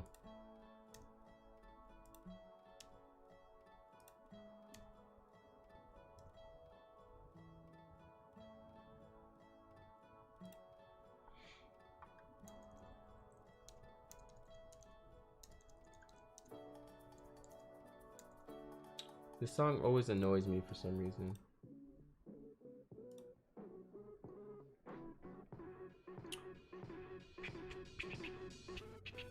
My client turned me down because I didn't have Canon's color profile or Sony's autofocus. Said no one ever. Yeah, exactly. No one cares. Which is why I hate that people are like, you have to use full frame. No one cares. Yeah, I was watching some video on YouTube. And this person was saying they were giving tips about wedding photography, and one of them was like, you need to have the best gear. I hate when people give that tip. You have to have the best gear. No one cares. No one cares. Your clients don't care. That's like a NASA rocket scientist coming and telling you specifics about why they switched to some kind of new jet propulsion. So you would have no idea what they were even talking about. You literally wouldn't. They would be just blabbing all this specific jargon. You'd be like, is it better? And then they'd be like, yeah. You're like, well, great, I'm glad you're using it. It's the same difference. You know, I use it, like on the Knot and Wedding Wire, they send couples like questions you should ask your photographer. And one of the questions is, what gear do you use? Bro, they don't know. They don't care. I can sit here all day and be like, well, I used to use Fuji films because they were crop sensor, but then I switched over to Canon because they were full frame. And when you use a full frame, you get more megapixels. Like they're gonna be like, that's great, I guess. You know, like, is it a better camera? People see your photos. People like your photos. People hire you. Use the camera that works for you. Understand light. Understand how to get good photos. That's what matters, not the camera. I'm seriously thinking about getting an X-T4 for videography. Is it? Oh yeah, I love my X-T4 for videography. I showed y'all. I have it in a rig and everything. Like, it's so good. Chew John, my fellow photographer friends thought I shot full frame, but nope, it's an X-T3. And they're like, oh, crop sensor? How? How do you deal with low light? You see, again, that's all stuff that's just told to you. Like, all of the industry professionals from the past have like told everyone. And again, cameras have gotten better too. So that's another thing. Like, cameras weren't what they are today. So looking back at old cameras, yes, maybe you did have to use flash all the time because they just had like total horrible dynamic range and stuff, you know? So there's that proponent of it too. But yeah, cameras now are so good. Like, we have it easy. Imagine shooting film. Do you know what I'm saying? Like, we have it so easy. Cameras do everything for us. We ain't got to do nothing. And that's what I'm saying. People don't even have the autofocus no more. They're like, oh, continuous autofocus. You're not even focusing. You're just holding down a button. Oh, the camera missed the focus. You probably should try and focus then. You know? I'm just gonna, let me stop ranting on them. Just going on forever.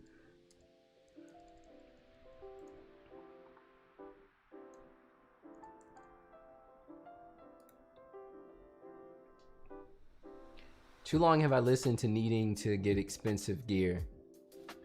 Proof you don't need it. Need the best of, yeah, exactly. While it might be true, it gets annoying when people say Canon is better because color science really explains science. Yeah, exactly. Like, explain the science then. From what I've seen from Fuji colors, I actually like Fuji. Yeah, I also prefer. Now, Canon is definitely one of my top favorite color science as well, or just better colors. But Fuji takes the cake. I've never in my life shot a camera and just was like literally every time I see my JPEGs, I'm like, maybe I just won't edit anymore.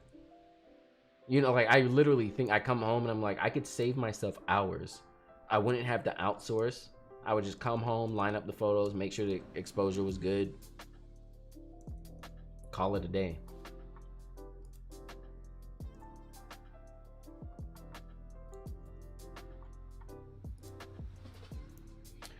My friends on Canon wonder how I get my images in the dark on my X-T3 while there's a grainy. Exact.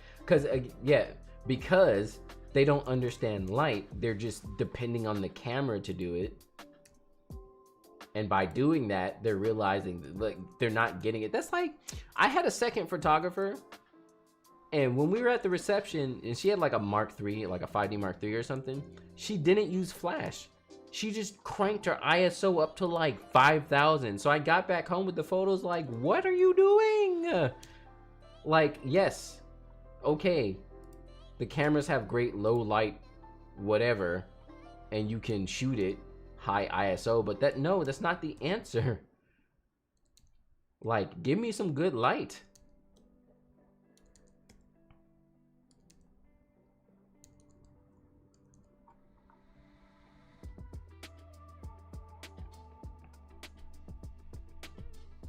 Lenses.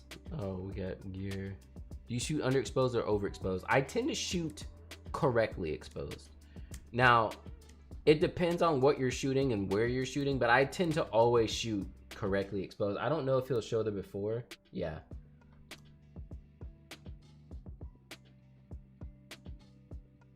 And sometimes it'll be a little under, it depends. But generally I try to get the exposure right in camera. The biggest thing, the biggest tip I can give anyone, especially if you're shooting color or couples with different skin tones, is do not underexpose anybody with dark skin. Don't do it, because you'll lose all of their detail in the shadows and you won't be able to edit correctly. So if you're dealing with lighter skin, you can underexpose a little bit if you want to. If you're dealing with darker skin, do not underexpose. Don't. Get a correct exposure. I see too many people mess up black people in photos. Y'all gotta stop doing it. Don't underexpose dark skin. So I tend to shoot a lot of mixed race couples, and I always book mixed race couples because they see my photos and they're like, oh, your photos look good and everyone's skin tone looks right. Because I've seen other photographers who mess up the skin tones. And that's kind of the point. Like, just don't underexpose all the time. So yeah, I tend to shoot close to correct exposures.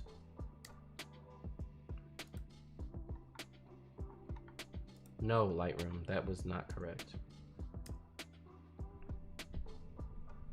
Lots of photographers that love overexposing their work. Yeah, overexposing, that's also. I don't mind bumping it up in post a little bit, but people just be blowing their photos out to like the end of the world. Because there's one thing to understand, like if you're a natural, like even this is too exposed for my taste. It's just a little too much. Like here we go, that's better. It gives it a dreamy look. It gives it a faded look where there's no colors on anything because everything is blown out so hard that there's nothing there. But yeah, shooting natural light, you know, you have to understand you are gonna, you know, like the skies are gonna be overexposed and, you know, like it's normal. That's what's gonna happen. But just totally blowing out everything because it makes it look dreamy, I think it's a little too much. I've seen people who take it too far. I have nothing against bright and airy. My editing style does lean closer to bright and airy. But yeah, I've seen people just like they don't even know how to use the camera. They're just like shooting it so overexposed. And it's like, okay.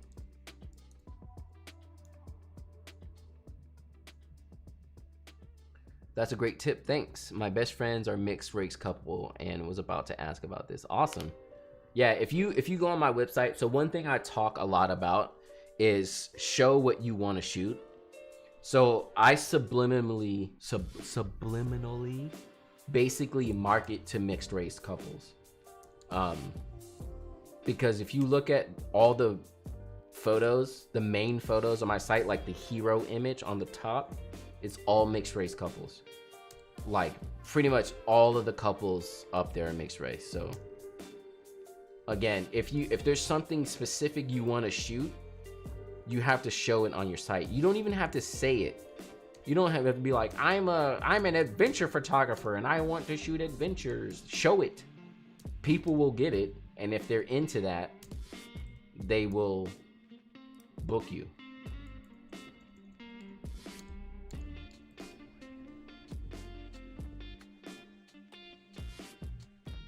Yes, I make sure that my clients that are people of color like myself, and I make sure that notice that the natural glow. Yeah, exactly. John, I'm sure you shared already what 2 lenses you use mostly, and this doesn't mean that they're my favorite, but the lenses to get the most use on a wedding day is the 23 f2 and the 50 f1. I use those mostly. But yeah, you see how they edited this? Even that, it's like too bright for me. It's too much.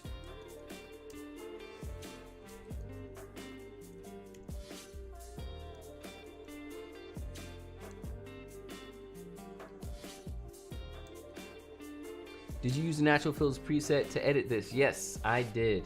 It is the only preset I use. That's why I trust it.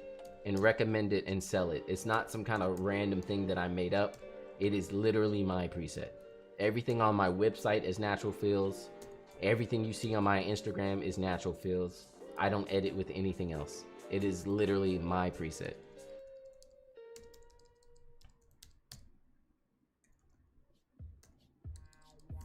It's like unheard of. No photographer does that. They're like, hey, I'm gonna teach you about photography and I'm basically gonna give you exactly what I do. Giving away the cow. Are the indoor reception shots with, yeah, I'm using a flash now at this point. And you can kind of see it. But yeah, it's like, it's not super dark, but it's dark enough at this point inside that, especially for them coming in. Also, they're backlit too, so I need to fill them in a little bit.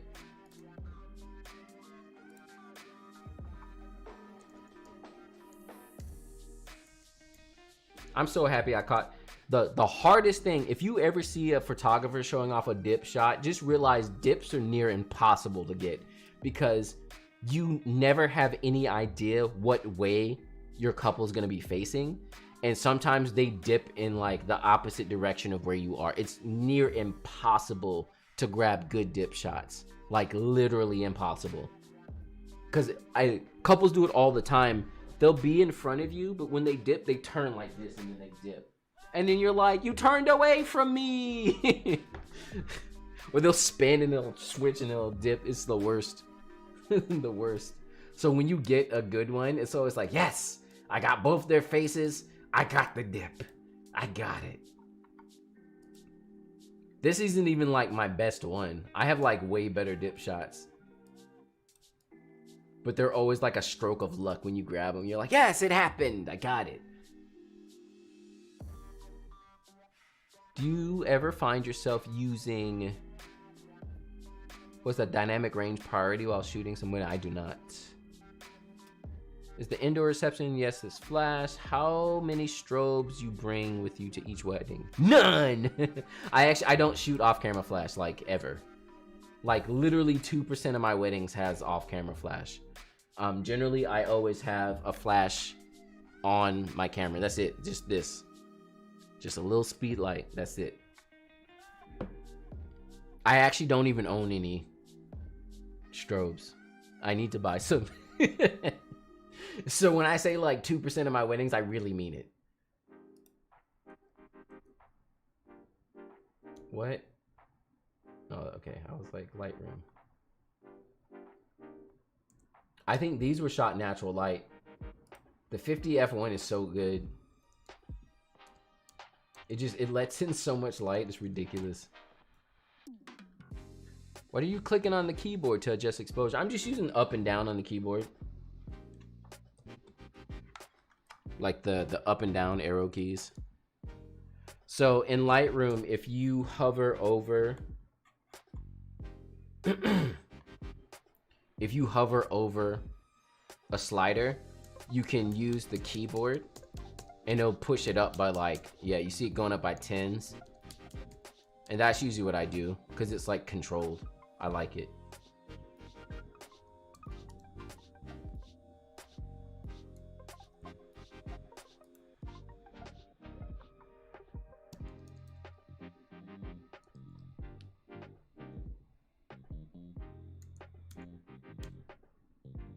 Oh goodness, was it always like this?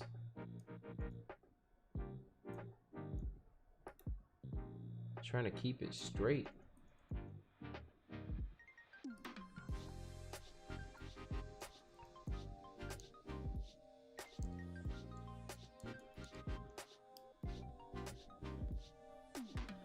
John, what's your Fujifilm flash setup? The Godox V862s. I have 2 of them and it's all I use. I have 3. Sometimes I'll put one on a stand. Actually, that's what I'll do. I should have bought one more. Yeah, I'll put one of these. I'll bring another with me. But yeah, I put one on a stand sometimes and do off-camera flash with it, but that's not typical. Had to run full 180 to get the right angle for my first dip. Yeah, and you have to anticipate the dip coming too. So like, honestly, I would say ask your couples. Like, do you know if there's a, like, do you have a choreographed dance? Is there a dip? Like, literally ask them so you can be ready for it. But they're literally like impossible. Or you stage them. That's literally the only option. You stage them or you just caught them somehow.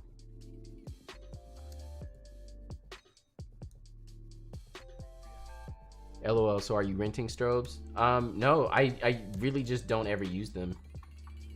I can't even remember the last time I used the strobe. Like, I really can't. If I really need off-camera flash, like I was saying earlier, I'll take another one of these because they can act as masters and slaves between each other, and I'll put it on a stand and just use that to kind of fill in a little bit extra. Thanks for recommending Magmod. Works great with the dance shots. Yeah, Magmods are so good. I got the Evolves 200s. They're great. And Speedlight. Yeah, I was just about to buy some of the Godox 80 200s. The wedding I have coming up, I have a wedding in New Jersey that I've been at the venue before, and the ceilings are super high and it's like a greenhouse. It actually might make sense for me to go ahead and get a some speed lights because it is a little dark in there and there's no bouncing at all. I think I might just bring a stand with me and put one speed light on it. Maybe there's a place in New Jersey I can hit real quick and buy like an extra flash. Or actually, I can run up to my camera store in the area and see what they got. Yeah, I should do that.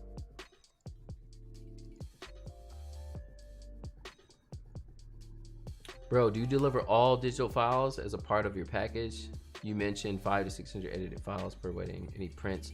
I let my couples order prints themselves, depending on what they want. I do deliver albums. That's like a part of the package. But generally for prints, I let them kind of decide that.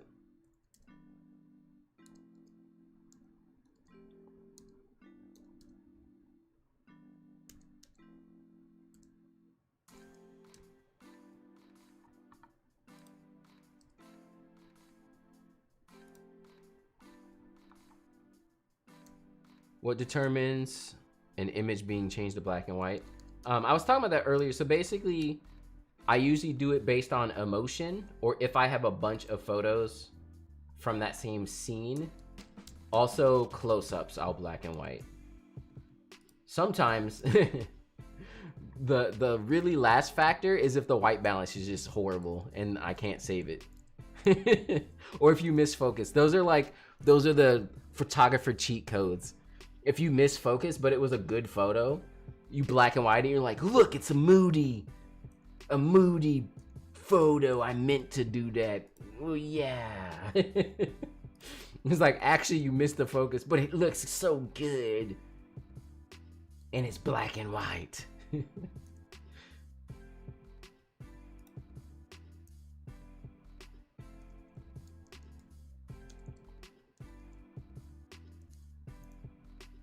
Can you sync multiple flashes on one on camera and one on stand? You can. That's when if and when I do off camera flash, that's what I do. So I always have my flashes on camera. That's like a main proponent of how I shoot flash. But then if I also had some strobes off camera or another flash, that's what I would do. Is I would sync them with the ones on my camera and just have them as like extra fill light.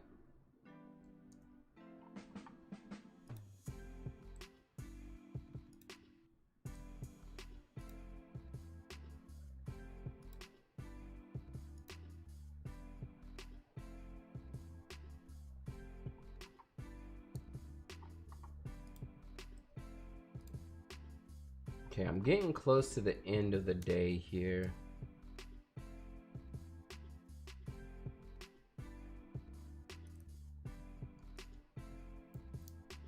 Do you ever experiment with your color profiles? I don't. I pretty much always use the natural fields preset and that's it.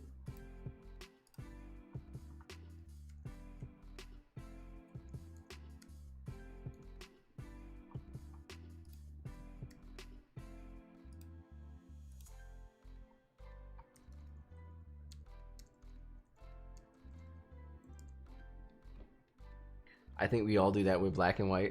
It really is true. White balance is bad. You're like, black and white. Miss the focus. Black and white. Artsy.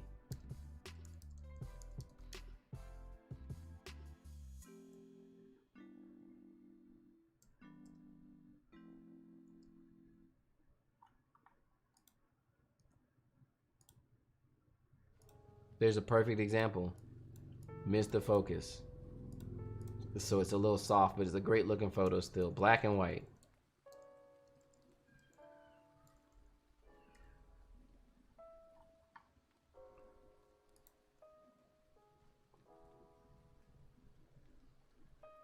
Many couples think that $1,000 is too much for a photographer, but there's a whole lot of prep and editing afterwards. Not to mention your gear. It's true. Yeah, I don't... The thing is though, like, while there are a lot of people who think that $1,000 is a lot, you gotta find the couples who understand the worth of the photos and work with those couples. Don't let it be dependent on just people being like, oh my god, it's so expensive. It's your wedding day. How much do you care about your photos? Do you know what I'm saying?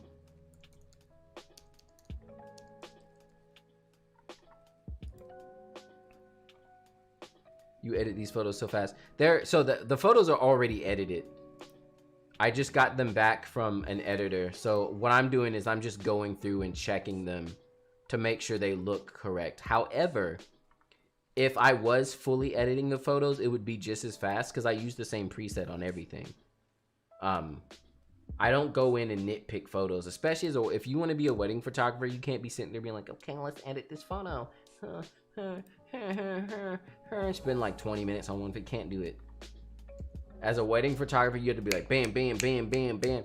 If I was actually editing these, it would be even faster because I would edit one and then select a whole bunch of other photos and then sync the settings of that last photo to the rest of them and then check them all and then like be like, cool, I just edited 10 photos. Great.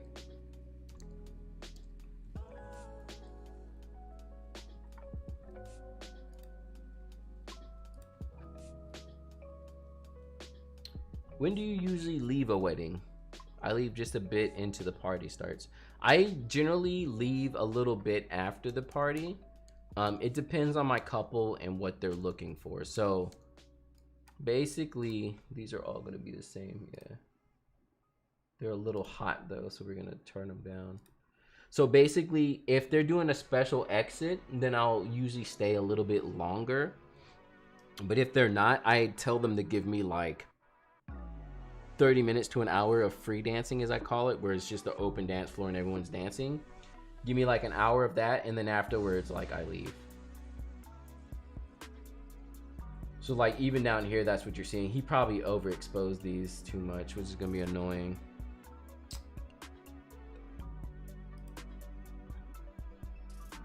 Watching from the Bahamas, let's go. How often are you editing nowadays? Not that often. When it's smaller stuff, I'll edit it myself. So like I just got done editing this wedding. I personally edited this. It's only like 200 photos. It was like a backyard elopement. But anything that's gonna take longer than that, I usually try and outsource it because I have all the YouTube stuff. This is a 50 f1, so good. I love that lens so much. In other words, you outsource your editing. Do you outsource to the same editor always? Overseas editor? Not overseas. There's a company I use called the Image Salon. I mean, yeah, they're in Canada, I think. But they're a company and they have editors, and then they assign you a single editor.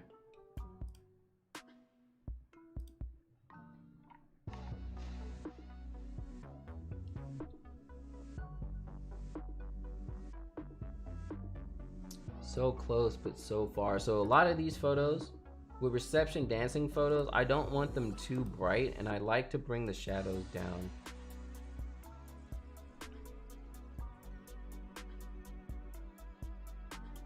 That was too much though.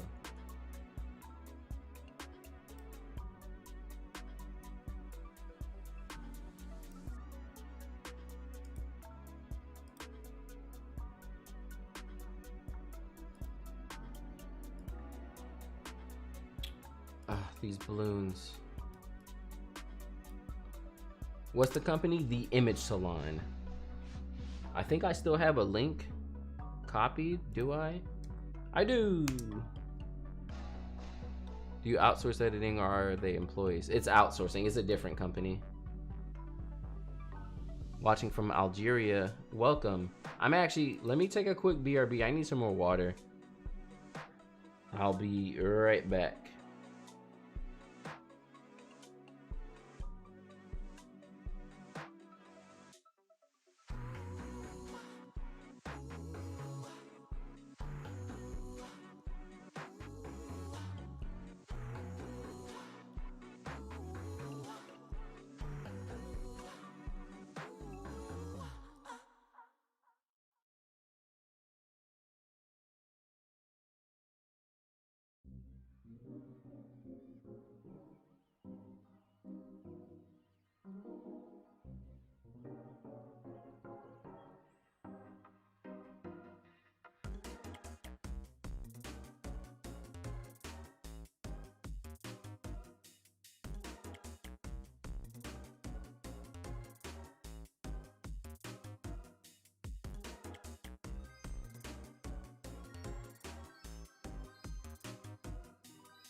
All right. Got some hydration.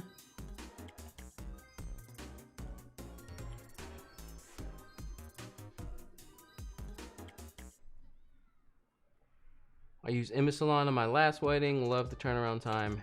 Had to do minor adjustments. Yep, that's what I'm doing. Minor adjustments.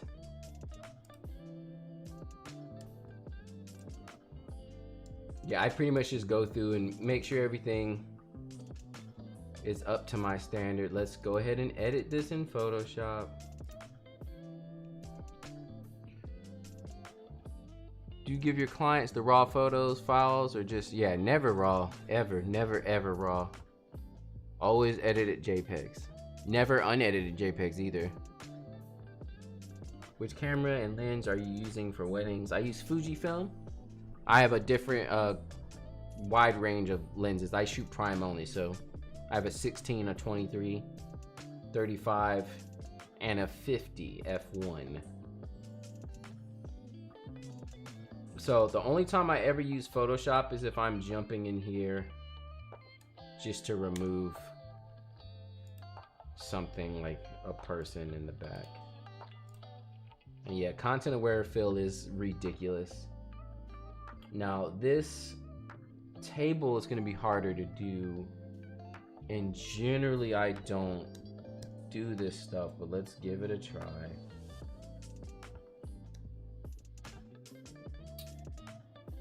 Oh, I hate doing this. That's why I usually don't do it. I usually pay a company to do it. I actually, yeah, this is not. Yeah, I'm not. Sorry. Someone else will have to do that for me. I'm not about to waste my time. That's, again, wedding photography is all about time. I'm not gonna waste my time messing with that.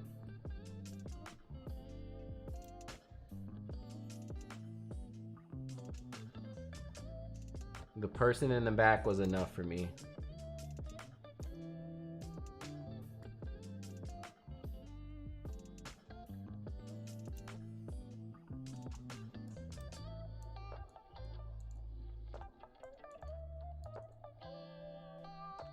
Which Fujifilm are you using? All this stuff is shot with the X-T3.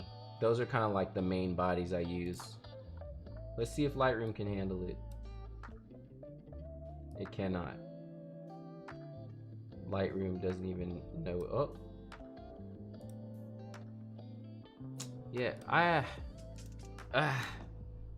gotta do it in Photoshop.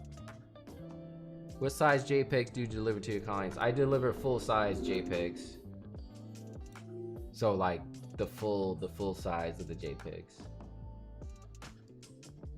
Oh, this is also too magenta.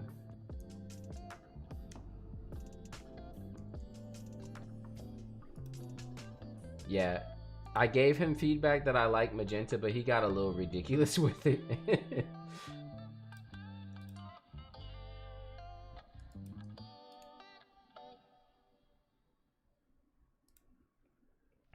Your average turnaround time for a wedding, I quote 4 to 8 weeks. I generally will deliver in 4 weeks.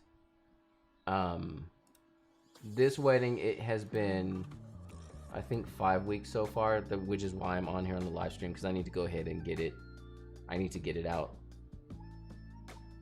Sorry if this is obvious. How do you take the edited photo on Photoshop back to Lightroom? You just save it. So if you're in Lightroom and you right click and say edit photo in Photoshop, and then Photoshop opens like this, when you save here, it just saves it back to Lightroom.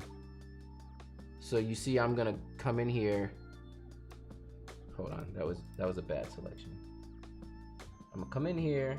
I'm a content aware fill this guy. Boom, so good. Boom. And then I'm gonna hit save, and then it just goes back to Lightroom. Is this a raw picture or edited picture? Well, so when I'm in Lightroom, it's a raw photo that has been edited. When I'm in Photoshop, now it's technically a JPEG or a TIFF. But either way, yeah, all this stuff is edited, and it's all from raw files. They're not just straight JPEGs. Oops.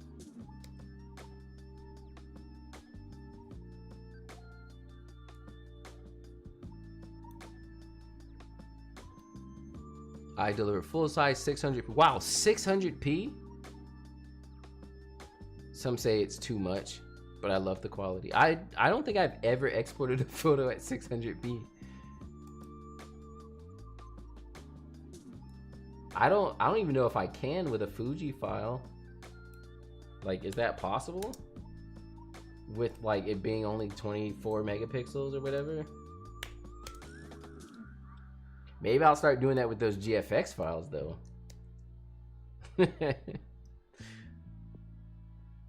What's the hotkey for content aware fill? When you're on a photo that you don't have layers on, the hotkey for it is delete. You just hit delete and it comes up. So now all these other photos, the ones with the people in it, I'll just get those out. And we shall continue on. Here's their Spice Girl pose. One of their friends was taking that photo. That's something, if you see someone taking an iPhone photo, like, don't be afraid to offer to take one on your like real cameras. Your couple will appreciate it. These look good. There's 2 of these, some are black and white, one of them.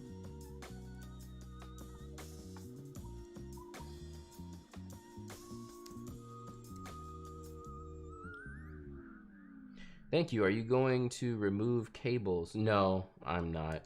If the couple asks for it, I'll go back and redo it. But that's again something that like I don't do those type of edits mostly, and I actually tell my couples that up front. Like I tell them I'm any like super cosmetic, like don't ask, oh, can you drop me 10 pounds? No, I can't actually. You know, like I don't do that.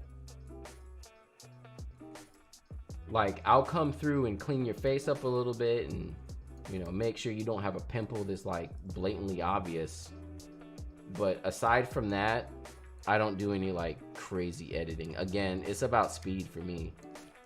So I make sure that my couples understand that when they book me. So if they do want a photographer who's gonna drop them 10 pounds and all that kind of stuff, then they'll know that that's not me and they'll go with someone else. Do you deliver gifts? I do sometimes. That's if I make them. Gifts are such an ordeal to deal with, but I do deliver gifts. I can see if I can find one real quick.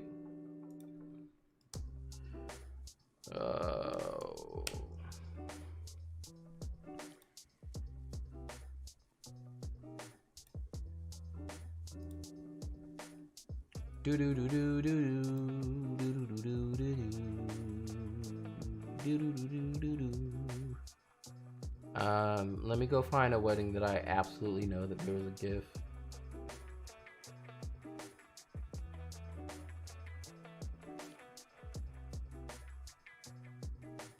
Wow, has it been that long?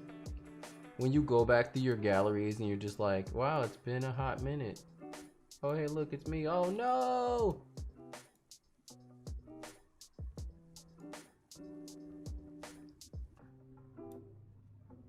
Here we go.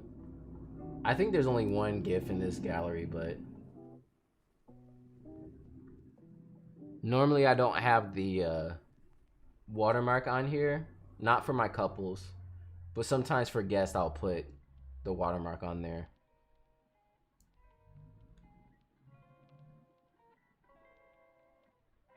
Tips for making GIFs?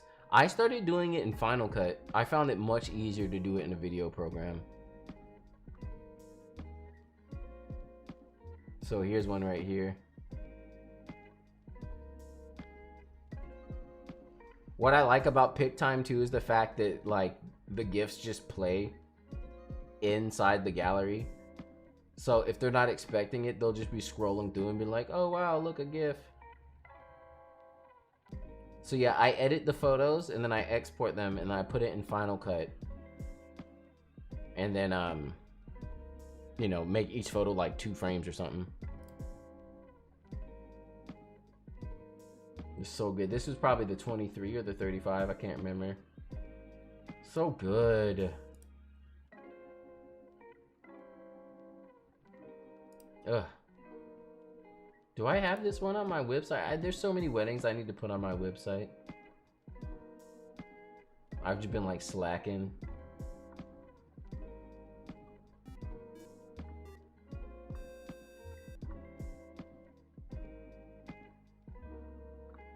Detail shots. This was before I had the 50F1. Or no.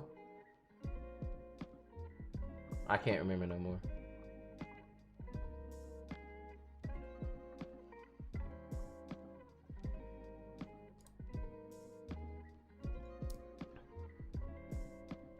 I'm gonna try that method. I create GIFs in Photoshop. Yeah, I hate doing it in Photoshop. It's such an ordeal. Having to go through the little the animation thing at the bottom, I cannot stand it. So after having done it like that all the time, I got to a point where I was just like, nope, I'm about to go to Final Cut and just throw all the photos in there.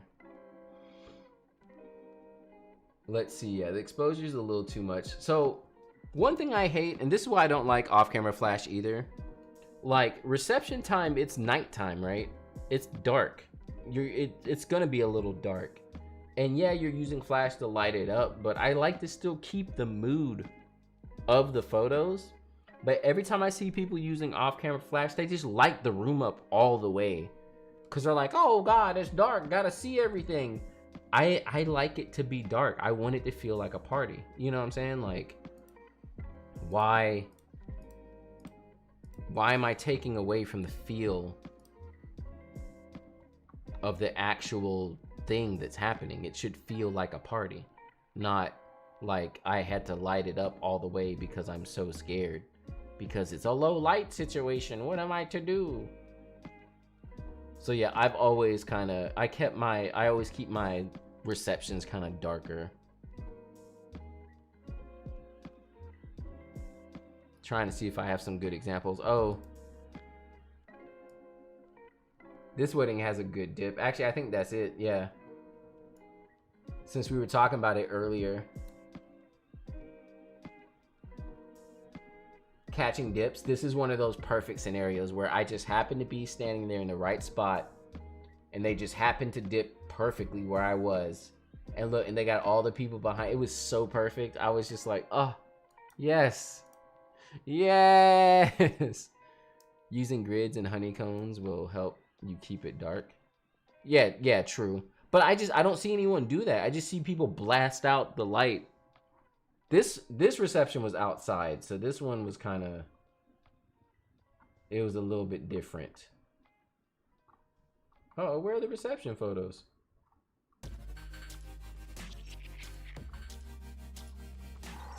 Oh, there they go. Why was it separated like that? I also was light dragging at this one too, so.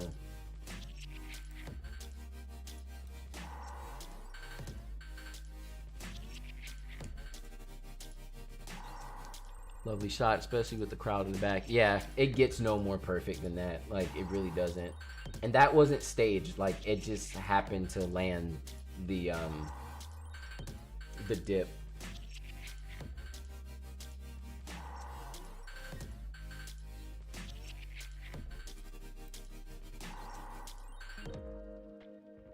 Oh my goodness, what did he do?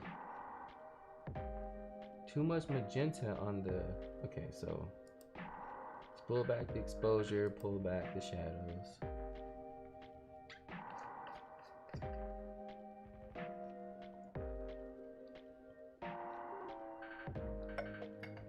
My flash is usually wide when I'm shooting it at receptions.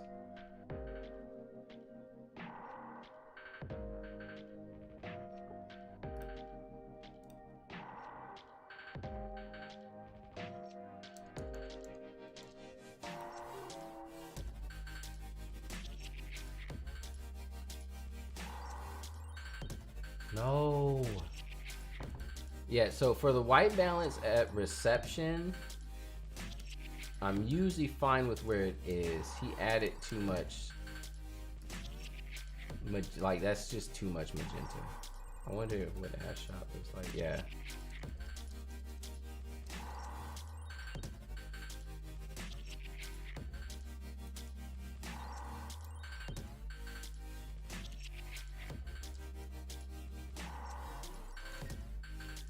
I often wonder how some photographers have the time to be setting up like 4 off-camera flashes for receptions. That's like, I mean, yeah, that's another reason why I don't do it. It's just like such a hassle. You got to carry all this stuff. I mean, they be hiring assistants and stuff to do that. It's just too much to carry. And because like I started doing wedding photography in New York, and I was always like traveling to weddings by foot. Like, I would take the subway. So being light was better for me. Being able to just like jump up and do whatever I needed to whenever I wanted to was a benefit. So having to have an extra bag with all this extra stuff, it was too much. So I also just never really got into off-camera flash because of it. So I've done it a couple of times, but I just generally don't really like the way it looks. And also it just like, it's such a hassle.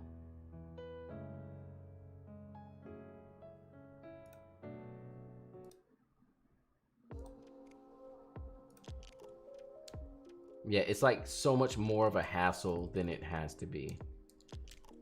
And I can get the results I want to without it. So I'm usually just kind of like, yeah, whatever.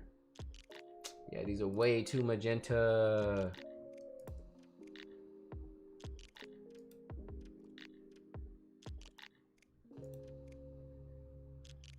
Oh, that's too much on exposure though. Which flash are you using for the reception? I have the Godox V862. Do you use telephotos? Not really. This is the closest I have to a telephoto in these photos.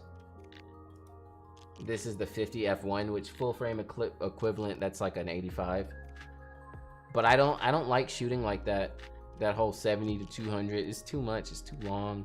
I feel so disconnected from everything. I'm so far away. It's too much. When you started, how much did you start out charging? So my first wedding ever, I charged 500, and then after that, I was in like the $1,000 range and kind of slowly went up from there. Does Lightroom tell you the flash settings you were using? I don't believe so.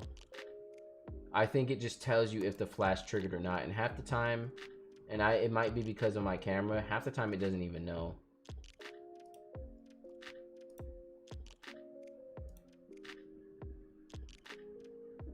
I feel like the white balance is...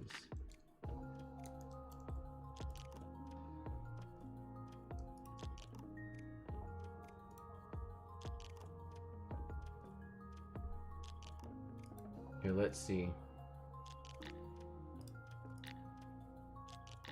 Yeah, see, it's saying the flash did not fire, so it doesn't even know. Favorite lens? Fan of Dutch. I can't stand Dutch tilts, I'm sorry. I hate them with a passion. I used to kind of do them. The reason I don't like them is they're kind of a novice thing. No offense to anyone. They just really feel like a novice thing. Like, the two things that people first do when they start taking like better photography is focusing too heavily on bokeh and Dutch tilts. That's like the main thing that everybody does. You're just like, wow, so cool. Wow, so cool. Now, if you're using a Dutch tilt in like a tasteful way where it like makes sense and it works, that's cool, that's fine. But it just always, it's always like a beginner's, like, look at how cool my photos look, Dutch tilt. Or like too much bokeh for no reason. Look at the background, so blurry.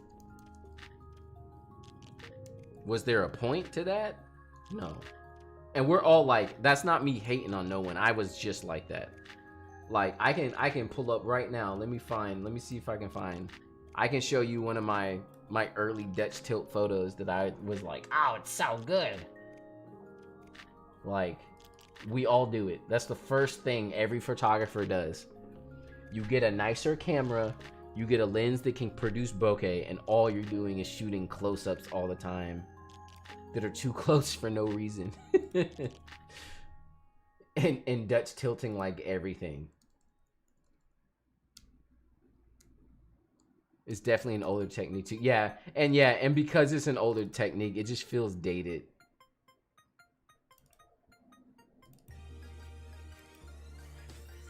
Oh my goodness. Diving deep down. Do I even have these photos anymore?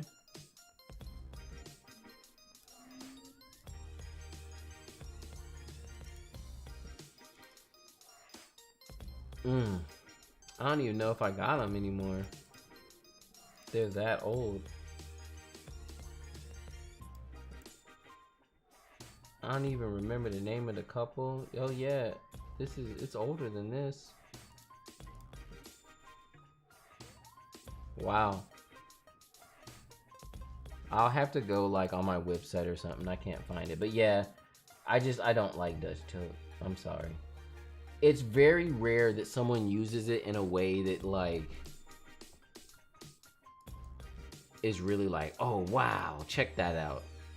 A lot of times it's just like, why does it look like, straighten your horizons, bro? Why does it look like this?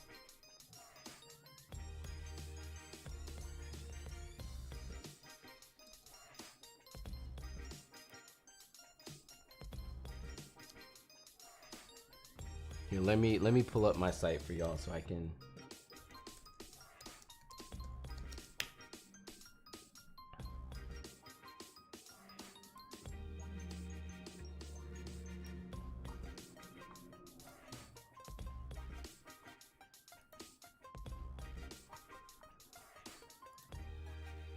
Deep down in the archives.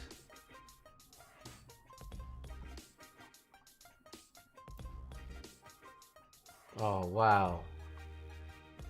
So old.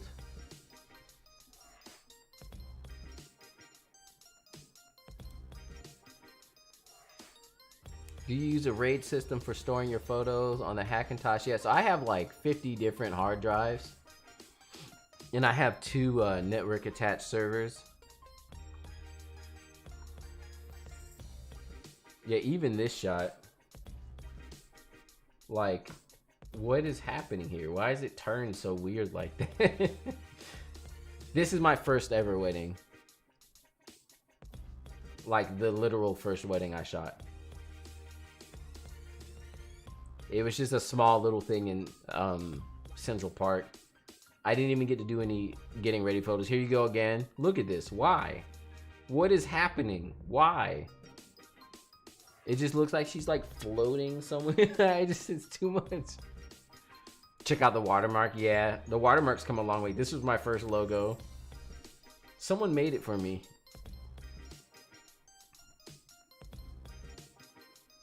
White balance is like all over the place. Oh, here it goes again. There goes another random tilt for no reason. Here it goes, Dutch tilt. This photo I really liked. I liked this one a lot. It's something about the perspective since I'm so low that makes it not look so abrasive, but still Dutch tilt. You know, like Dutch tilt. Even this like's not straight. Nothing's straight. It's like I don't care about stuff being straight. I used to love this photo so much. Like, look at it, look at it. Why? What am I doing? This is tilted so hard. Dutch tilt. I can't. I'm not about it. I can't do it. So bad. Oh my goodness. Dutch tilt. I cannot stand it. So again, me talking so much hate about Dutch tilt, we all do it. All starting photographers do it. You're like, wow, look at the bokeh. Tilt, tilt, tilt, tilt. The photo's so cool.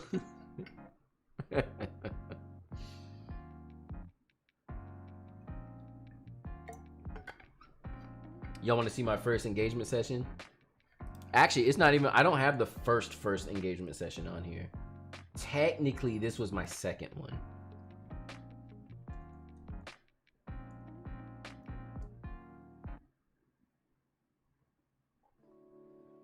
Canon or Fujifilm? This, oh, as a question, I already ranted about cameras earlier. I'm not going to do it again. Whatever camera you like, that's the answer. No camera is better than another one. You can shoot weddings with anything. I like to shoot with Fujifilm. Got the golden ratio going for you in that. Oh, that one I really like. Yeah, that's probably why it's so good.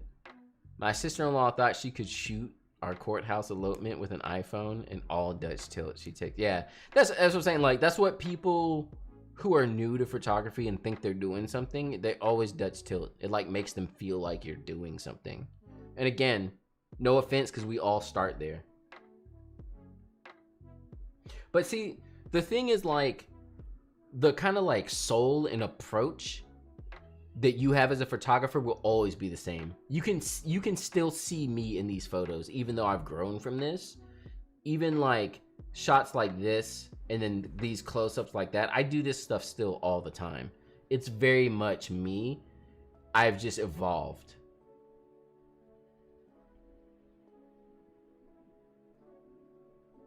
But yeah, I was doing decent work fairly early on.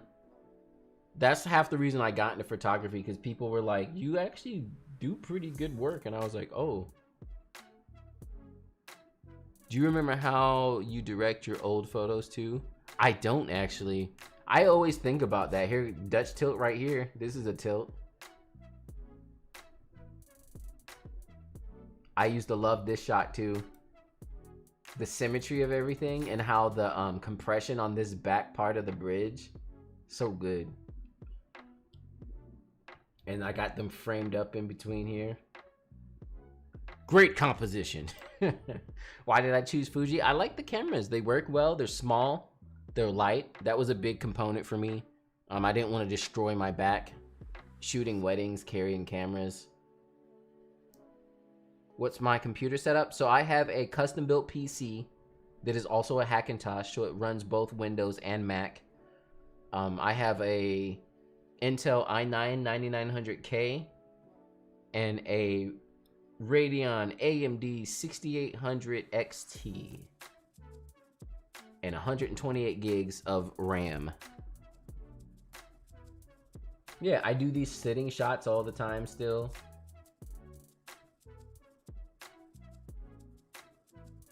This is cool. Yeah, this was literally my second engagement session. Not bad. Pretty good. Pretty good stuff. And then, so my third engagement session was the first couple who wanted me for their wedding photographer. It was this couple. So this was before I had ever shot a wedding. This was the bride who was grilling me about wedding photography. She just kept asking me if I shot weddings, and I was like, and by the end of the session, she was like, we want you for our wedding photographer. And then I had to do a bunch of learning before their wedding.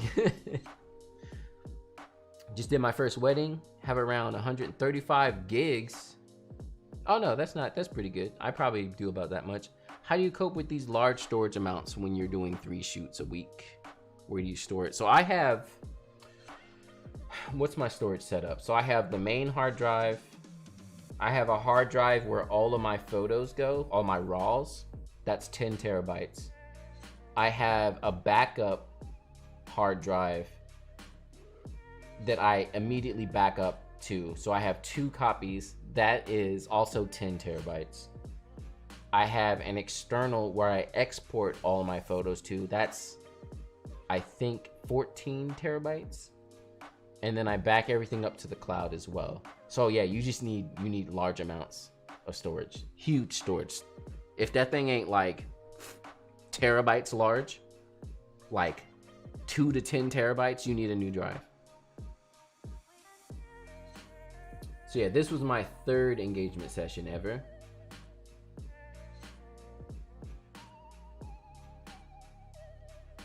It looks like I calmed down on the tilts a bit. This would have been dope for a wide shot Wednesday, but I wasn't doing those wide shot Wednesdays yet.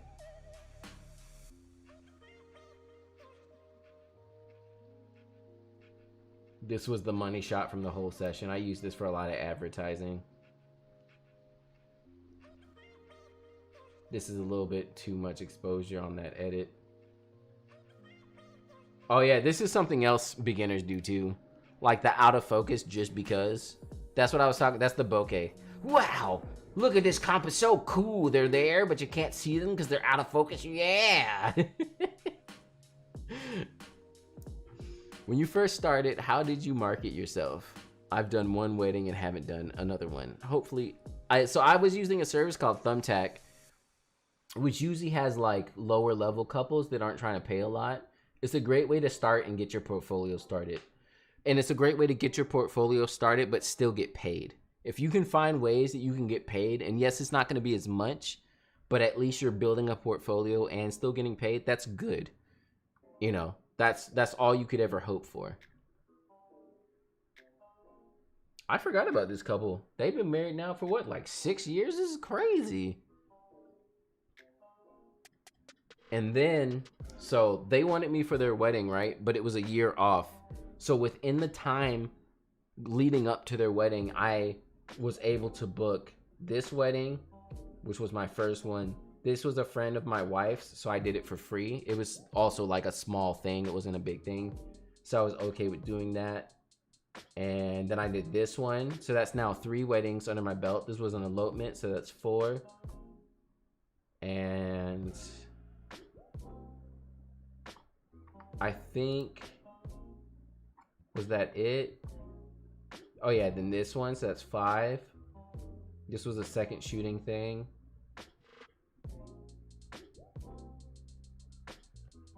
Yeah, so I did 5 weddings and a bunch of second shooting too before I got to their actual wedding. So then this was a year later at their actual wedding. And you can see I upgraded like drastically. I still had a long way to come from where I'm at now, but the growth was pretty big.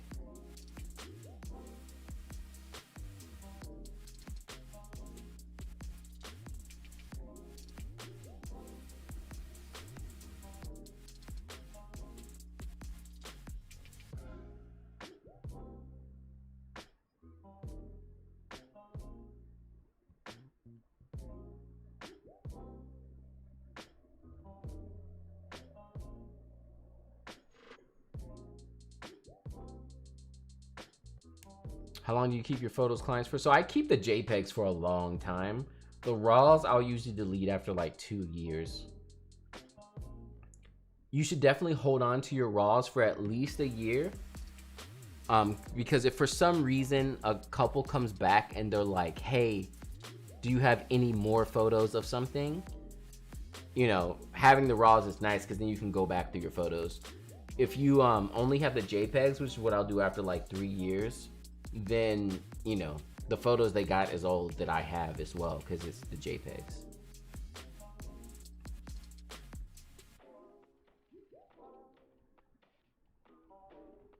There's a Brenizer right here.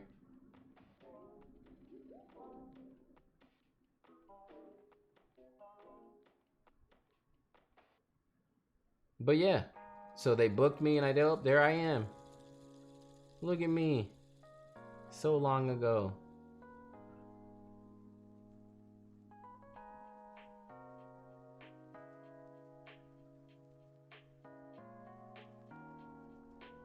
Do you keep your watermark in all your photos for the portfolio? No, that was some old school stuff. I'm not a fan of that anymore. Do you consider yourself a professional? When did you start to call yourself one? Yeah, that is always the weirdest, being like, I'm a professional. I mean, yeah, I guess I'm a professional. I mean, it really just comes down to how you carry yourself and how you treat your couples, I guess. And if you're paying your bills and if you have everything lined up the way it should be. Wow, 2 hours, yeah. Yeah, I'm almost about done too. Oh, Jesse coming in with the super chat as always. Thank you so much. I really appreciate it. I'm about to go get a coffee and a pastry tomorrow. Pastries are an extra treat too, because now that I'm dieting and working out and stuff, when I have a pastry, I like suck that. I'm just like,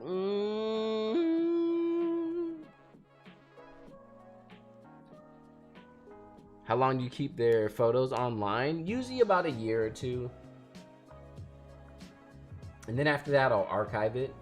The archival, I just leave. So I was using Shootproof before, so most of my stuff is archived through them. And Shootproof, you pay cents for archives, like literal cents. So at that point, it's kind of just like, well, yeah, I'll just leave it there archived in case for some reason they come back and they're like, hey, we lost our photos. It's like, well, I luckily have them here because I just keep them because it cost me like $2. You know, like, cool. I went through the Image Salon's edits, cleaned them up, and chose my black and whites.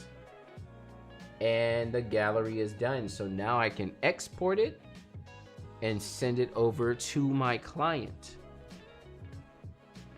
Basically for that's going up on PicTime, which I don't think I created a gallery for them yet.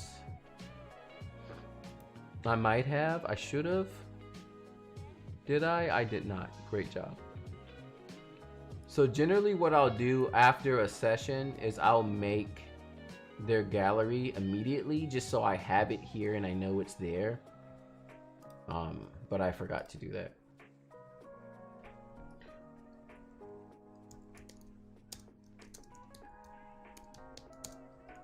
So I normally name it, and then I put in the date, which I don't even remember when that was anymore. It's been a while.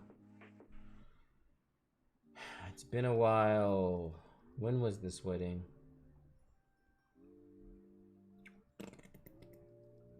Oh my goodness.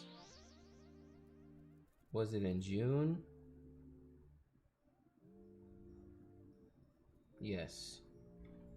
It was June 13. And then I upload a cover photo.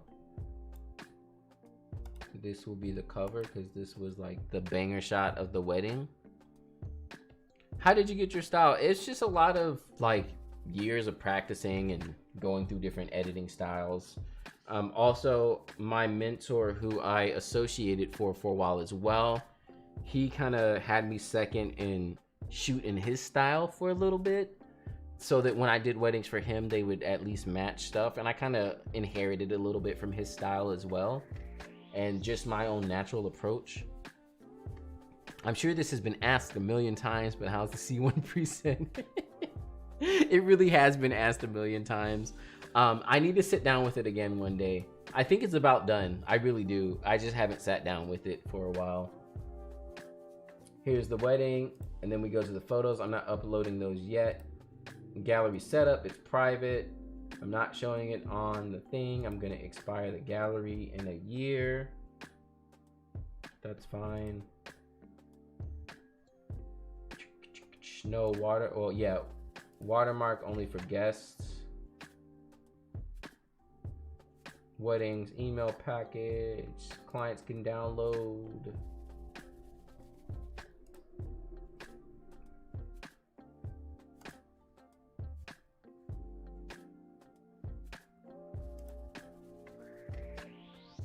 Do I use press test? I have never heard of that. Are we talking about Pixie Set and then it auto corrected? I used to use Pixie Set. I've been on PicTime for a while now. It has so much automated like discounts and coupons and stuff to help you make print sales. It's really awesome. So yeah, so now my gallery is set up and all I got to do is upload the photos to it, which I'll be doing after the stream because my computer cannot handle streaming and exporting at the same time. It's just too much. It is way too much. And that puts me all updated and done with my editing. I've edited everything I need to, which is always a great feeling when you're finished with your editing. Like, it's the best. When you can be like, cool, I'm done.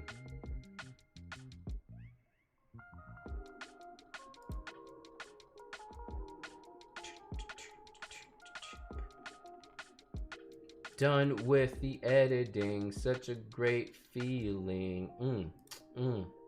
Nothing else to edit. I don't think I have anything else to edit.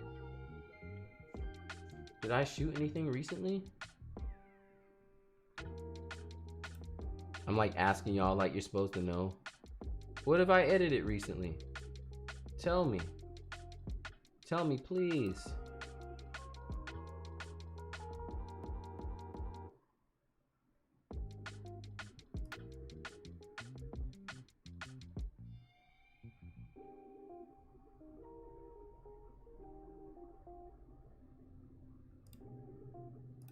Boom. Look at them photos. Look at them good photos. How much are the presets? It would be nice to support you. I've provided so much value. You provide so much value. Thank you so much. They're $25 and you get color and black and white. By the way, switching to HoneyBook was the best decision. Yeah, it really is so helpful. Like, and again, a lot of people like will come on my videos and be like, oh, he's just advertising so much stuff, or like, oh, he's sponsored by. All the stuff that I'm sponsored by or I talk about or I have links to are things that I've been using. Like, I've been using them before I was a YouTuber. You know what I'm saying? Like, I've been paying for them. Actually, the funny story about HoneyBook before I became like a HoneyBook educator is I spent the money to sign up for it and my wife was actually mad and she thought it cost too much. And now here I am, like a HoneyBook educator. So it's kind of like,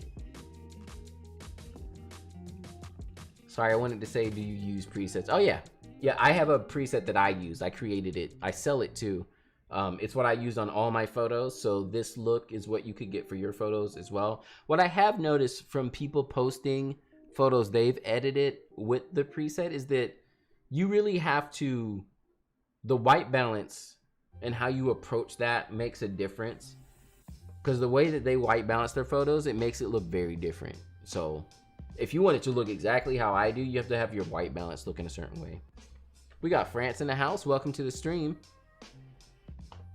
Hey, John. I just wanted to say a big thanks. I recently shot my first wedding. Your presets been such a big help for the editing. Also, your videos have been helpful. Awesome. I'm glad they helped out. Also, what is the best method to share my photos with my clients? Personally, I'd say PicTime. It's what I use. Again, it's just a nice layout. And then the added benefit of PicTime is that it allows you to have automated sales and prints and stuff. So this is PicTime here. And like I was showing y'all, I just set up the gallery here. So this will be their gallery. And when they get the gallery, it just looks so good. Like, here's this engagement session, right? So this is what the client sees when I deliver it. So they got a main image I usually put up. And here's PicTime just telling them about stuff. You see, there's the gallery and there's shop. And you see all the different things they can buy, which I can set that up myself so they can have albums. And what's really cool, do you see how they're putting the actual photo? I'm like pointing at it like y'all can see. Do you see how they put the actual photos from the session on these products? So when they're looking to buy physical prints, they can also see it, which is really cool. It's not just like a random picture of a print. It's like their actual picture. But they can come in here and they can see the photos. And you know, if they want one or they like it, they can click on it, they can download it, they can order prints, they can share it on Facebook. PicTime is really good, and it's pretty cheap. Actually, I think their entry-level plan is free. You only get like 2 gigs of storage, but it's something to start out with. Yeah, this was the 50 f1. So good, such a good lens. Hi from Mexico. Hello, hello. Is PicTime a subscription service? It is. But I'm pretty sure they have a free entry level. So if you want to try it out, just to try it, you can upload like a gallery or two in there. Or if you don't shoot very often, and see that's what, when you're starting out, this is the kind of things you have to get on. If you're not shooting very often, you do a couple of sessions here and there, and you have only 2 gigs of storage, you can upload, you know, 2 to 3 sessions, use PicTime that way, and then offload the photos and upload some more sessions. Do you have a video to show how to have a good white balance? I don't actually. I should do that, but I tend to shoot auto white balance, and the Fujifilm camera handles it pretty well. The only other way to have a good white balance is to shoot in Kelvin.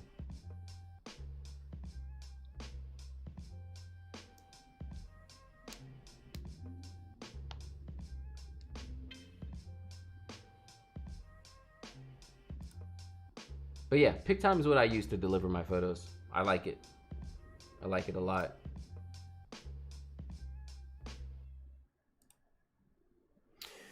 But we've reached that moment where I have done all the work I needed to do. I need to export this now so I can go ahead and get it delivered to my couple. Whole white balance thing is confusing. Yeah, I can definitely do a video on white balance and just how I approach it throughout the day. But yeah, that's it for tonight. Thanks for hanging out with me, y'all. It's always fun. Y'all make it much easier for me to get my work done. Because if not, I'd be sitting here struggling to get this done. And I would just pick up my Switch and start playing something instead. Where can you purchase your presets? I'm supposed to have a bot, but it's not working. Let me get the link for y'all real quick.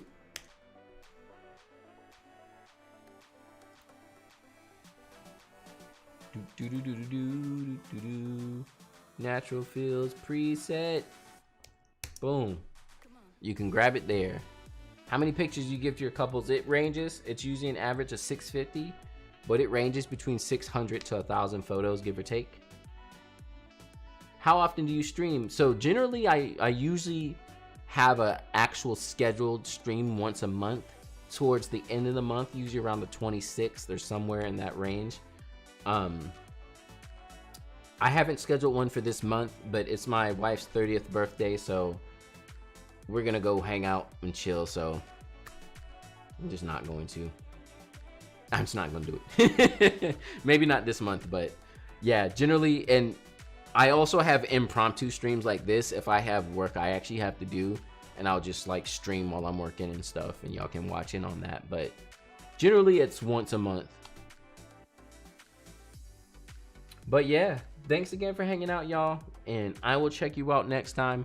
Keep an eye out on the channel. If you're not subscribed, you might want to, because I'm almost done with my next full wedding day video, and it's gonna be over 2 hours long. It's the whole wedding. I'm like the whole, from the beginning of the day to the getting ready, to the first look, to the ceremony, family portraits, all the way to the reception, all the way to the sparkler exit, the whole wedding day. 2 hours. It's like, really, it's coming. I'm almost done. So thanks again, y'all, and I will check you out next time. All right, peace.